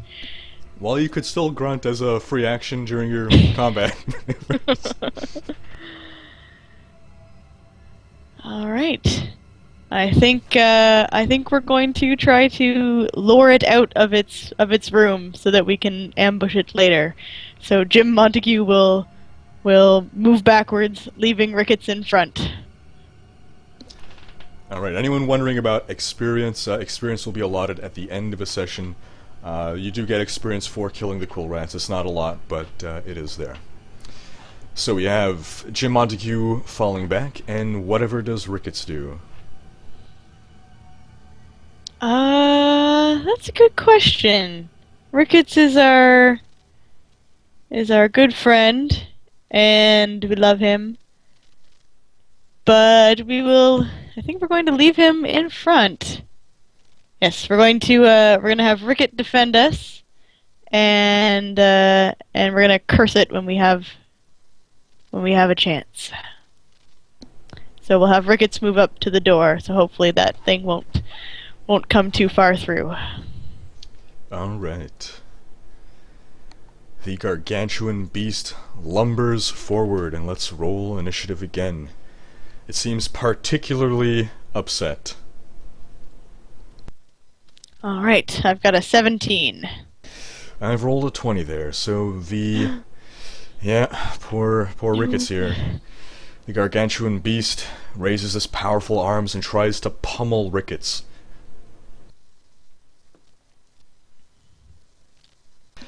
Fortunately, as it does so, it actually hits the doorframe, and even though it's some abominable creature, you could still tell that it's wincing in pain and rubbing its fist and whimpering slightly. He'll get no sympathy from me. So, Jim Montague, Gentleman Necromancer, would like to curse him with amplified damage. And the beast is cursed. That's another 3 mana spent. Does Ricketts capitalize on this with his twin daggers? And let me just adjust our mana, because as rightly pointed out by the stream, I had missed one of our spells, and we should be at 38 mana here. Alright, down to 38 out of 56 mana. And for anyone wondering or familiar with, I guess, other edition rules, by these rules, sleeping does not make you regain mana or hit points. You'll have to find other ways to regain them. So our dear Ricketts, who is only moderately hurt. He's okay. He's doing alright. He's got that messed up hand and his back is bothering him, but we'll have him attack this gargantuan beast. Oh, you're right. He only has one hand, so he can't be holding both daggers. So let's say he's just holding the fancy one, which is Yes. presumably the... Alright. That's a good point. So, go ahead and roll that rickety attack.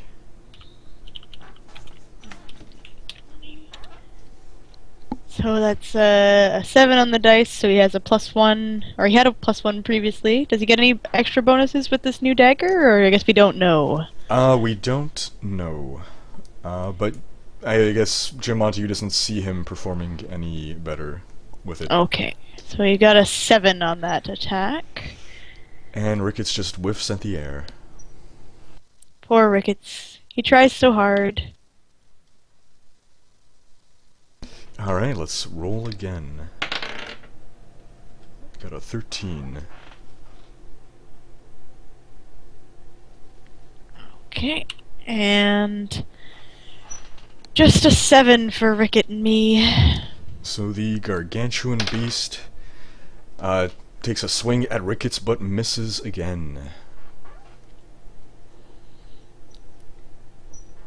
Alright, get him, Ricketts. I think we're gonna keep...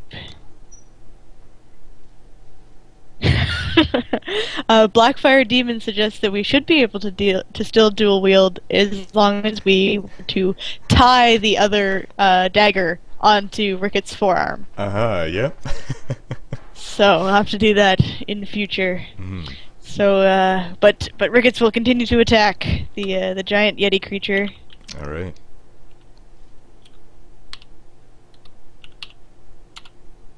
With a 12 this time. That is a hit. And you said, so for the damage on this one, what am I rolling? It's just a d6? Yeah, roll the d6, and if this dagger grants any bonuses, I will factor that in.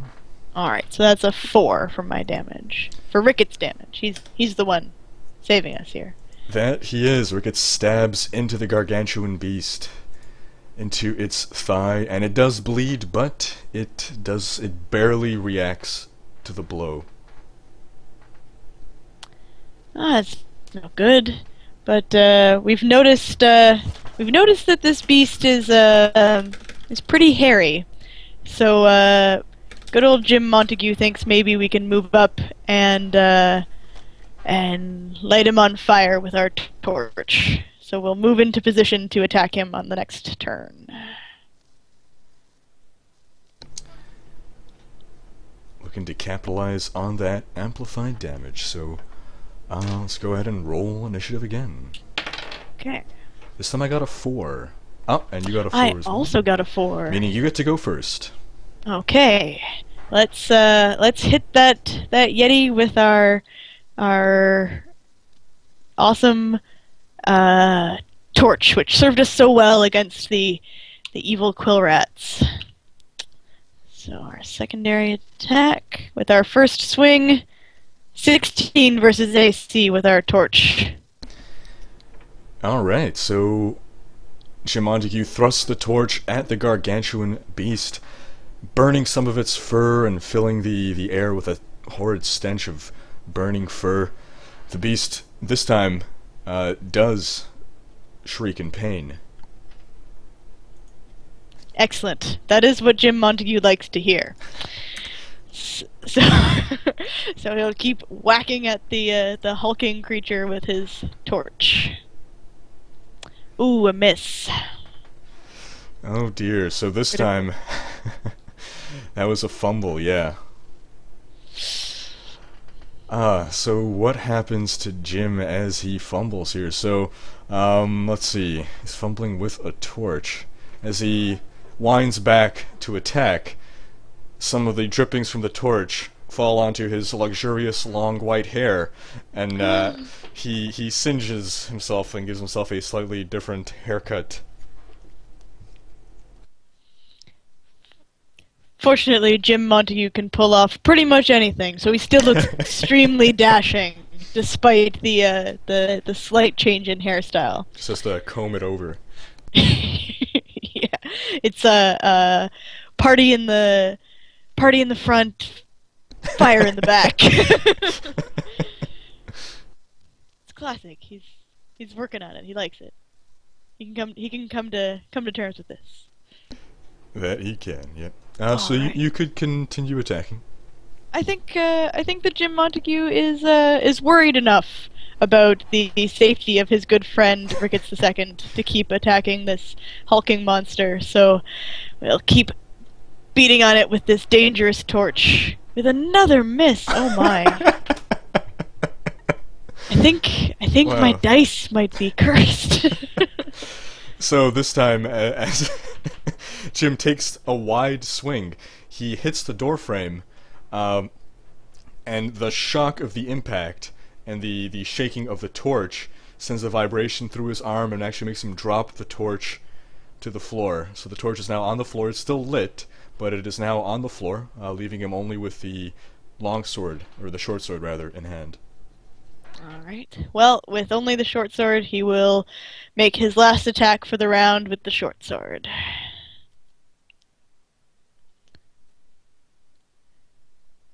Alright, and that's a 9 versus AC. Alright, I guess a little off his game from having dropped the dagger and the torch rather, and burned his own hair. Jim misses yet again. Yet again. Oh. No. I like Imperial Sunlight has dubbed Jim's new look the singed madman. I like it. I believe did the Yeti go yet, or no? He did not, right? No, I think Ricketts might get to Oh yeah, that's right, Ricketts. have a chance. Did we forget about Ricketts on previous turns? No, I think he's been okay. So Ricketts will do his attack, try and stab the big ol' Yeti, help out his buddy Jim. He rolls a 17 for his attack. That is a hit. And then we'll do the damage, the 1d6 as you said. Rolling just a 2 on the damage.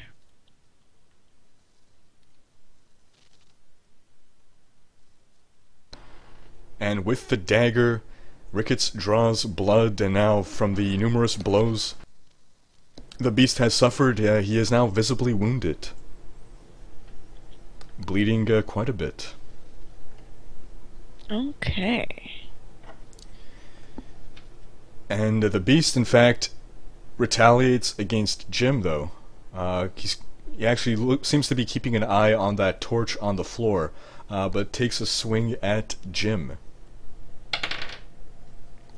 And strikes as well. But there was actually surprisingly little force behind that blow. It was from the singed arm. And as he's taking the swing over the torch, you can even maybe sense fear from this creature. And it hits Jim for only 1 point of damage. Jim down to 21 out of 24. You should learn fear. So yes, the curse is still... I think the curse might still be in effect. How many rounds have we gone since that was cast? It does last 5 rounds. Actually, we need to... I'm going to retroactively deal that damage. Please do remind me, just because... no, it's not a problem. Okay, so, let's see. What... I don't think I factored it in ever at all. Oh, okay. So the last roll was a... Well, I guess I just double the damage that he's been dealt right now, right? Mm-hmm. In that case, so that last bit didn't happen. That was a flash forward. You see, Jim is plagued by these nightmarish visions of a possible grim future, and as Jim snaps back into reality and stops fantasizing, he finds himself several seconds behind the future that his fantasy took him to. So undo that point of damage. You could do F4 and then revert to previous. And as Ricketts plunges the dagger into the gargantuan beast, I'm not going to say he does this intentionally because he's too mindless to, but as the beast twists around the dagger, the beast actually sort of disembowels himself and collapses to the floor with his entrails spilling out. And does that have any... do we have a nice little bit of text for that? No, but it collapses to the floor, sighing its last breath, and the air is filled with the stench of entrails and singed fur. Jim Montague, Gentleman Necromancer, will bend down and pick up his trusty torch, stand up and look down at the corpse of this singed beast and say, "Only you can prevent forest fires," as the wind blows his cape up elegantly. With a nod towards his, the voice of Rextreff in his brain. Okay, well that was good, and just a thank you there to Nelian for reminding us about the curse there. Make sure we do that, and Jim will make a note along with his next plans for making blood wine and converting the skull of Ricketts the First into a decanter that he should probably see a psychologist, and will move forward to rummage through the corpse of the Yeti. All right, so Jim Montague rummages through that huge, smelly, partially burnt corpse, and finds nothing of interest other than now having his arms full of blood up to the elbows. This is like a Thursday night for Jim. He was Last time. What's that word? When the coroner inspects the dead body. Autopsy. Autopsy. Yeah. Oh yeah. Yep. Yeah, he's been up to his shoulders before in autopsies. The elbows are nothing. This is child's play. Given there's snow outside, we all know what has to happen next in case it gets cold. Recreate that Empire Strikes Back scene. So we're going to Oh, we're gonna take a look at this Yeti corpse. Is there any chance that that it might be easily convertible into a jacket for our dear Ricketts? Well, I don't know about easily, but I presume if you want to take maybe a few hours to skin it properly, you can certainly fashion it into some kind of macabre jacket that will over time decay.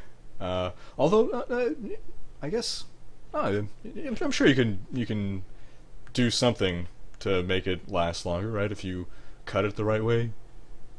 I don't know much about Probably. medieval jacket making, but I think it would take a lot of work. We'd have to scrape the skin and tan it and leave it out in the sun, and I don't know if we love Ricketts that much. We should probably take a look around this room. So we've picked up the torch. We've made our inspiring speech. So we'll move into the room and take a look at that corpse of the warrior that you mentioned that the Yeti was chewing on. all right. Checking out that warrior's corpse, you find a map of the valley and the town of Wastruck within, which is about 2 days' journey ahead. And that's all of note that you find on the body of the warrior. Seems everything else has been stripped off and destroyed otherwise. Okay. Is there anything else of interest in the room? Just that chest. And probably another pile of poop somewhere. There's really not very good sanitation in this dungeon. I would not pay a lot to stay there. It's got a rodent infestation, yeah. Bad neighbor. Let's see. So how is Ricketts doing? What kind of shape is he in? 4 out of 8. He's doing okay. So I don't know if we want to resummon a new shiny skeleton, but I think we're gonna take a moment to taste the blood of this Yeti and see if it would be appropriate for turning into blood wine. Alright, so you go ahead and taste some of that Yeti blood. It's sweet.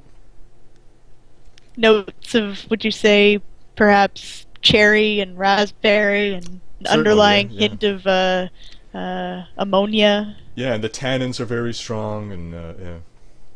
Very crisp finish. I think it would go good with a nice steak. Well, maybe we can come back and get some blood. So I'm going to pull out Ricket the First's skull and ask him what he thinks we should do. Should we double check the room, Ricketts?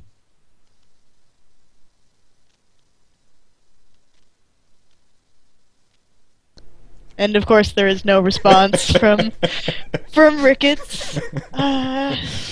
So maybe just to be sure, we'll double check the room. Alright, so are you going to do I guess a more thorough search of the room rather than just like looking around? Yes, yeah, we will thoroughly search this Yeti's den. We'll go through all the poop.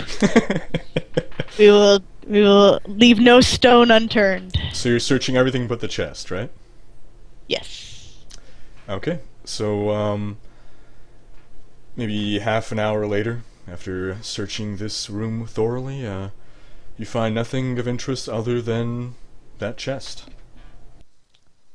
All right. Well, I think that we better open that chest. Yep.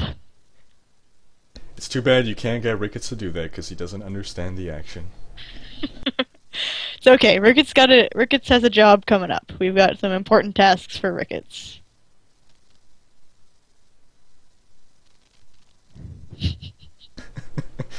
Playing chess with Ricketts.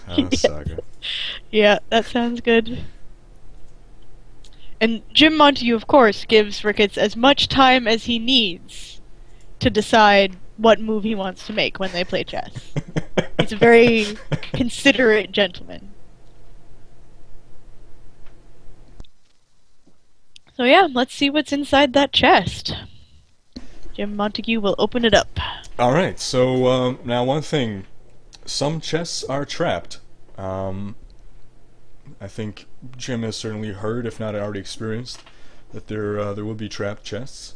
So generally in an adventuring party you get to decide who's the unfortunate soul who gets to open the chest, but it seems Jim Montague isn't even checking for traps at all. He's just going to open the chest, so he makes sure to open it quickly and shove his face in and open his eyes really wide so that any poison gas gets in there good. So as he opens the chest, fortunately nothing happens this time, but maybe he feels a little lucky and finds that there are in fact contents in the chest. It isn't just a red herring. Inside are 200 gold pieces, because one of your powers is the ability to instantly count large stacks of gold, as well as two vials with purple liquid inside. Ooh. Now let me just say that Jim Montague doesn't believe in luck. He knew when he opened that chest that it was all going to be good. Alright, so you said 2 purple vials? That I did, yes. Alright. And a nice big stack of 200 gold coins. Mm-hmm. That's good. That will be helpful for getting all of the poop off of Jim Montague, Gentleman Necromancer's fancy clothes, and maybe a better robe for Ricketts. That okay. So you tripled your gold that time. What's the multiple? What's the multiplier this time?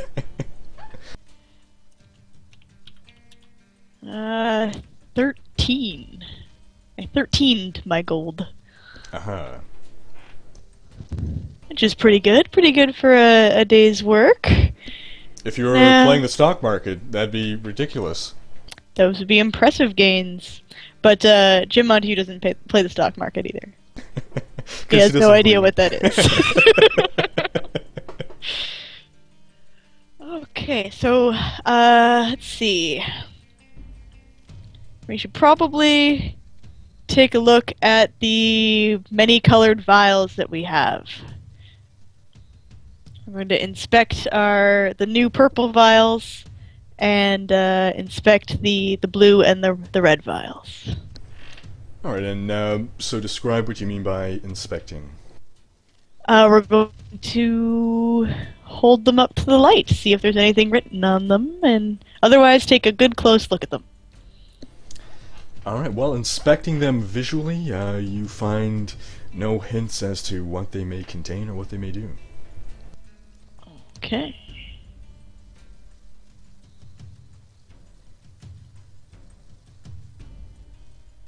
Our necromantic knowledge is no help to us here? Alright, let's make an intelligence check. Sure.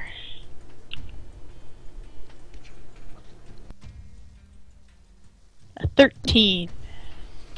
Alright, so, having studied arcane arts, you are familiar that there are such things as potions that people drink for various effects, and generally, there are 3 or 2 common types and 1 less common type of potion, and one would be a potion of healing, one would be a potion of mana, and the less common one is a potion of rejuvenation. And typically, healing potions are red, mana potions are blue, and this sounds like a poem.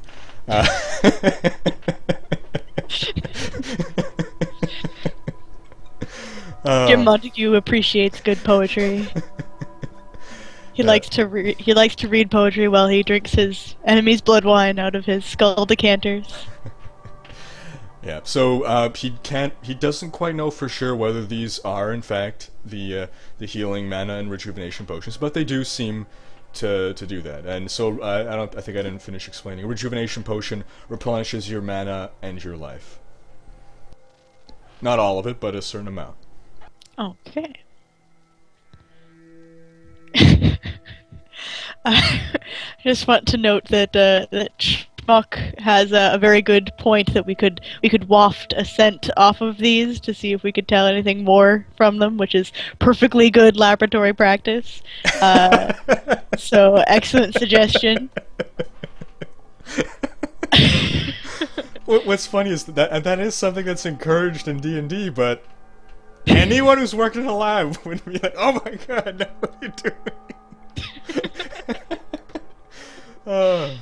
Yeah. So, wafting the scents, Jim Montague presumably has encountered such potions in the past, and does believe that the scents do match what he has previously experienced. So, we have the visual factor that matches those descriptions, and now the scent also seems to match. So, we're now pretty sure that these are potions of healing, mana, and rejuvenation. Okay. Okay, so the doors that we're seeing in this room, are they doors to other parts? They are not doors. There are no doors in this room. Oh, okay. Those are decorative mantles. Yes. That we are seeing from the top, where the Yeti has placed his gruesome trophies from all of the people he has killed in the past. So having thoroughly explored this room, Jim Montague, Gentleman Necromancer, and Ricketts II will head towards the other room, the quiet room that we did not enter. All right. Come along, Ricketts. That's a good man. Good skeleton, I guess. I don't want to speculate on this particular iteration of Ricketts' gender. Alright, so you've arrived before the door. What do you do now? I think Jim will take a listen. See if he hears anything new at the door where he previously heard a soft footstep. This time he hears nothing. Okay. Let's see. Well,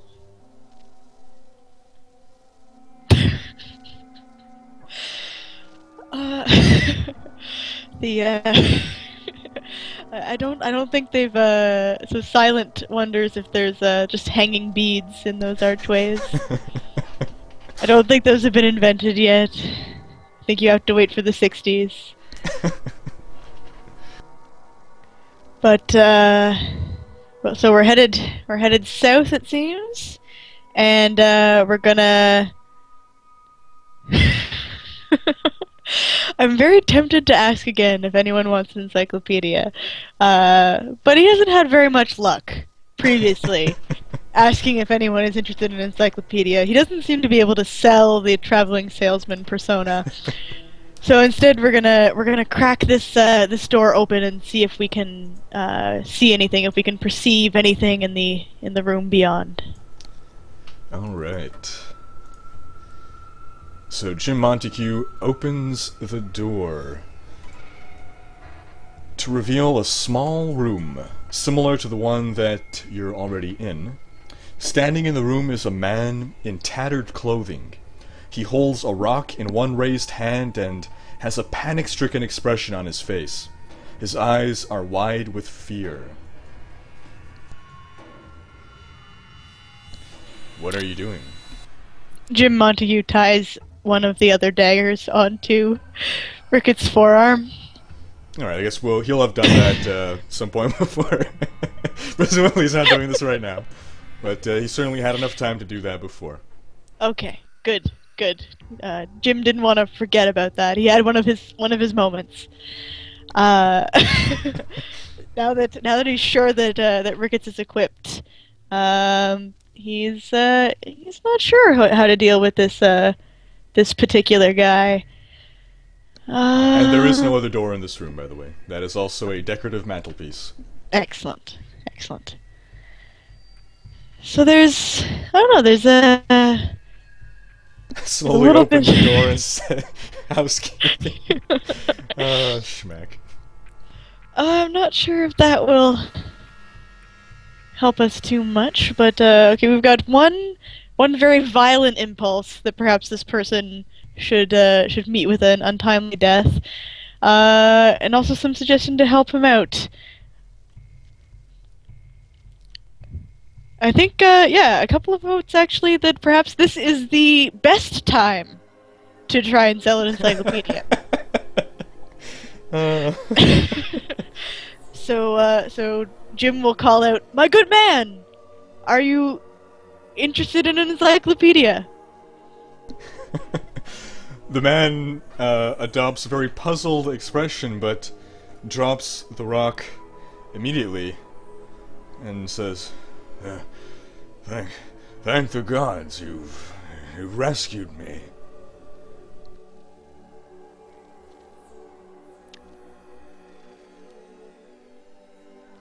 Well, of course. Of course I have rescued you. I am Jim Montague, Gentleman Necromancer. And that is the sort of thing that I do. I see someone's asking if you can tell this guy's undead. He does not appear to be, based on your expert opinion as a necromancer. Okay. I ask him if he's alright. I suppose I am now.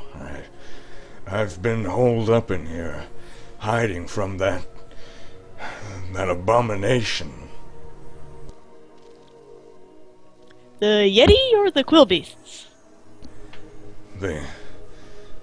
That gargantuan beast that waylaid my traveling companions. Yeah, he's dead now.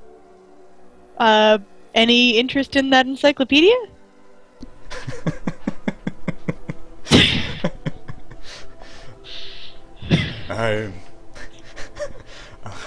I'm afraid I haven't much coin on me. I'm making for Waystruck to resupply for my travels. But thank you, I suppose. Let's see. Well, I've, Just reading the chat.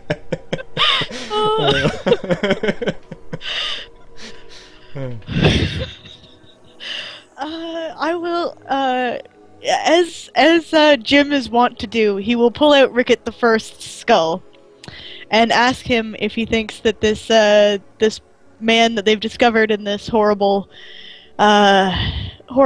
place is telling the truth. So sorry, he's taking out the... I missed that. He takes out the skull? He takes out the skull of Ricketts the First and asks Ricketts the First if he thinks that this man is telling the truth. I guess he's asking that verbally to the skull? Out loud? Okay. Yes. So, the man stares wide-eyed. A necromancer. I'd hoped I'd never have to see your kind again. Well, I mean, you don't have to. I can leave. Yes, perhaps that would be for the best. Is there any chance that I recognize this man? You do not. He looks like a really pathetic figure. Maybe in his, late 30s, but he's terribly gaunt. Dark circles under his eyes, very pale-skinned. He just looks like a wretch. Well, perhaps he might have some money, back in this town. So maybe he could buy one of my encyclopedias if I go along with him. to the town. So I'll offer to accompany him to the town. So the man looks Ricketts up and down and says, I meant I was heading the opposite direction from you.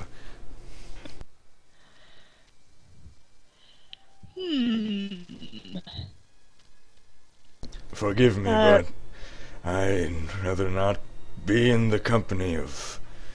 He points at Ricketts. Oh, Ricketts? He's great! And without me, you would still be trapped, that's true. Perhaps you could tell me a little bit more about who you are. What's your name, and why did the Yeti eat all your friends? My name is Marius. We were ambushed on the trail. These gargantuan beasts normally live high up in the mountains. I can only imagine that some foul forces drove him from the mountaintops down here and have made these trails dangerous.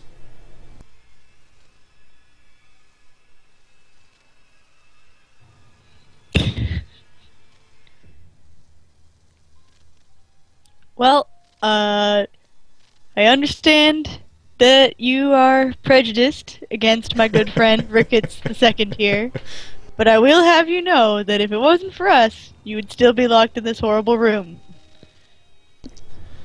Yes, yeah. You're right. Forgive me, please.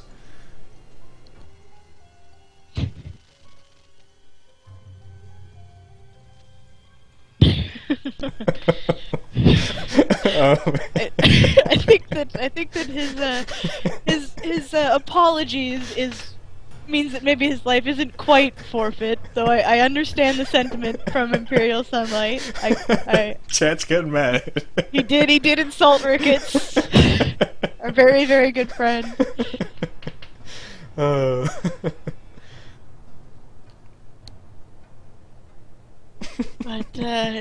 But Ricketts is very kind, and I think that if you spent any time traveling with him, you would come to love him as I do. I suppose he would not be the worst of traveling companions that I've had.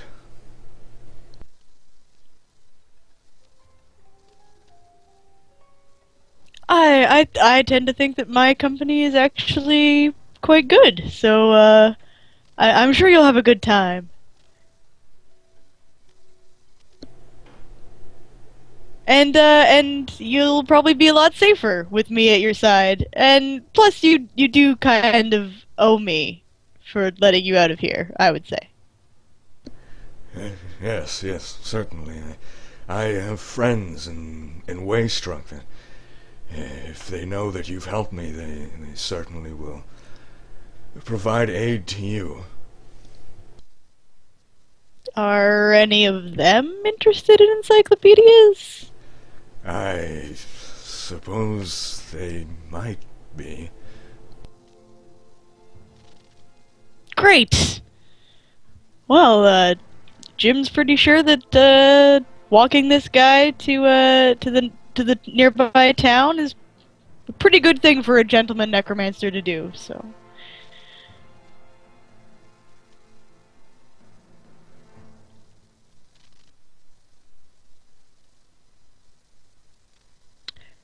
Oh, that's good. That's a good idea, chat. We should definitely ask if there's anything of interest in this room. Maybe take a little look around before we head off. So, taking a look around, you don't find anything of interest in the room. Especially not a door to the southwest. And probably, unfortunately, more poop. I figured out your dungeons. I know what to expect now. But this time, it doesn't seem to be animal poop. Perhaps I should offer poor Marius one of my one of the potions that I believe to be a health potion, since he seems like he's in pretty dire straits. And being a gentleman necromancer, I don't want to hold his initial cruelty against him for insulting Ricketts. And it's obviously he's gone through a pretty bad time. If you're in a room with your own poop, you're having a bad day. So if you do offer the potion, Marius thanks you for the offer, but he's uninjured. Alrighty. Well, what do you say, Marius? Shall we get out of this dank and smelly place? Yes, I must be on my way.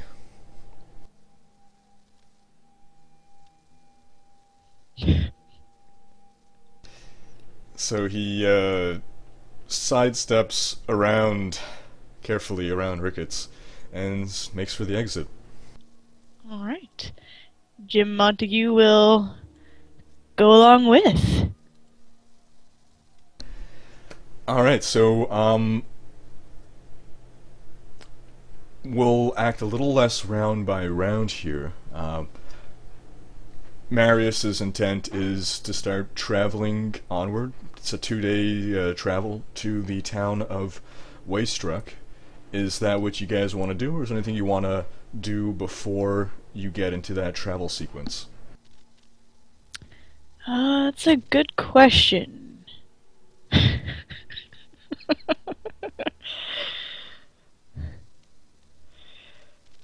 Yes, we should probably collect a little bit of that Yeti's blood so we can turn it into Yeti wine. Yes, very important. So, as a necromancer, I always have an assortment of empty vials on my person. So I'll take just a moment to get enough for a little bit of blood wine from my defeated enemy. Oh, and I'll ask Marius if he has any idea if he can identify the strange dagger that I've strapped to my dear Ricketts' arm.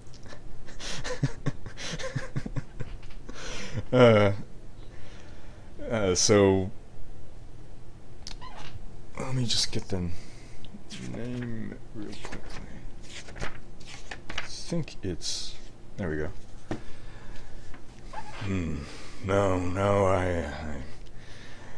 I possess no such powers, but Delpha, the seeress and Waystruck, she'll be able to help you.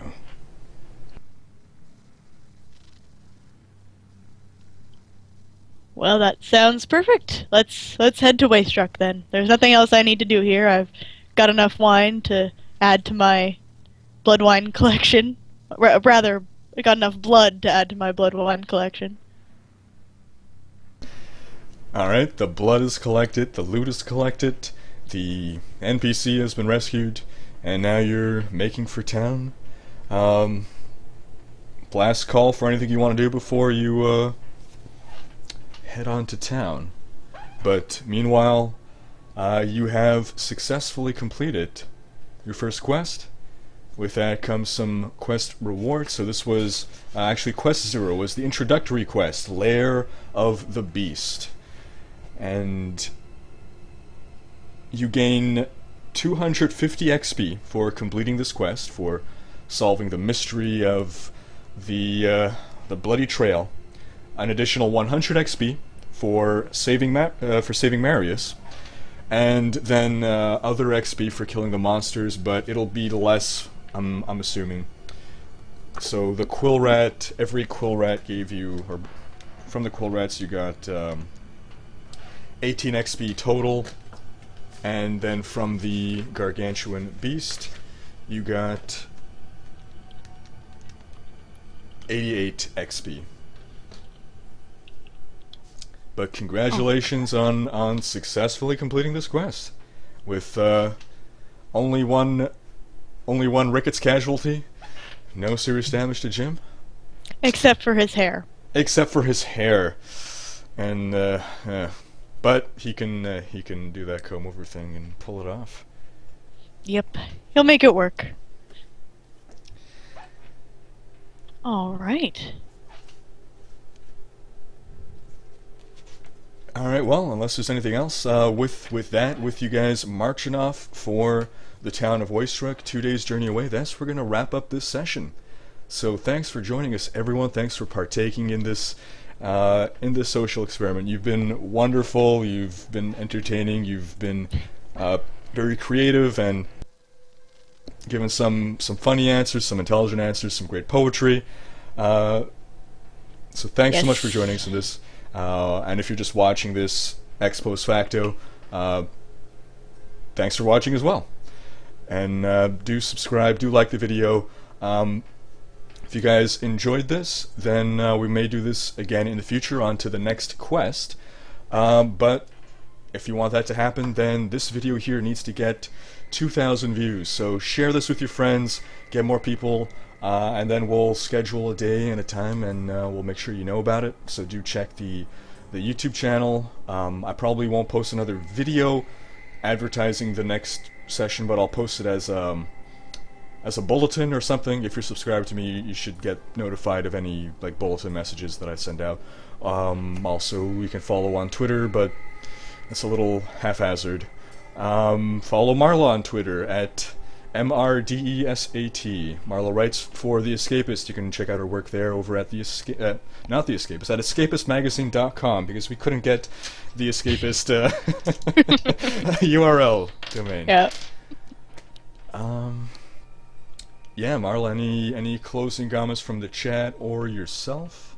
Oh, you guys have been a ton of fun. I really had a really good time reading your poetry and your suggestions. So I hope we get to do this again.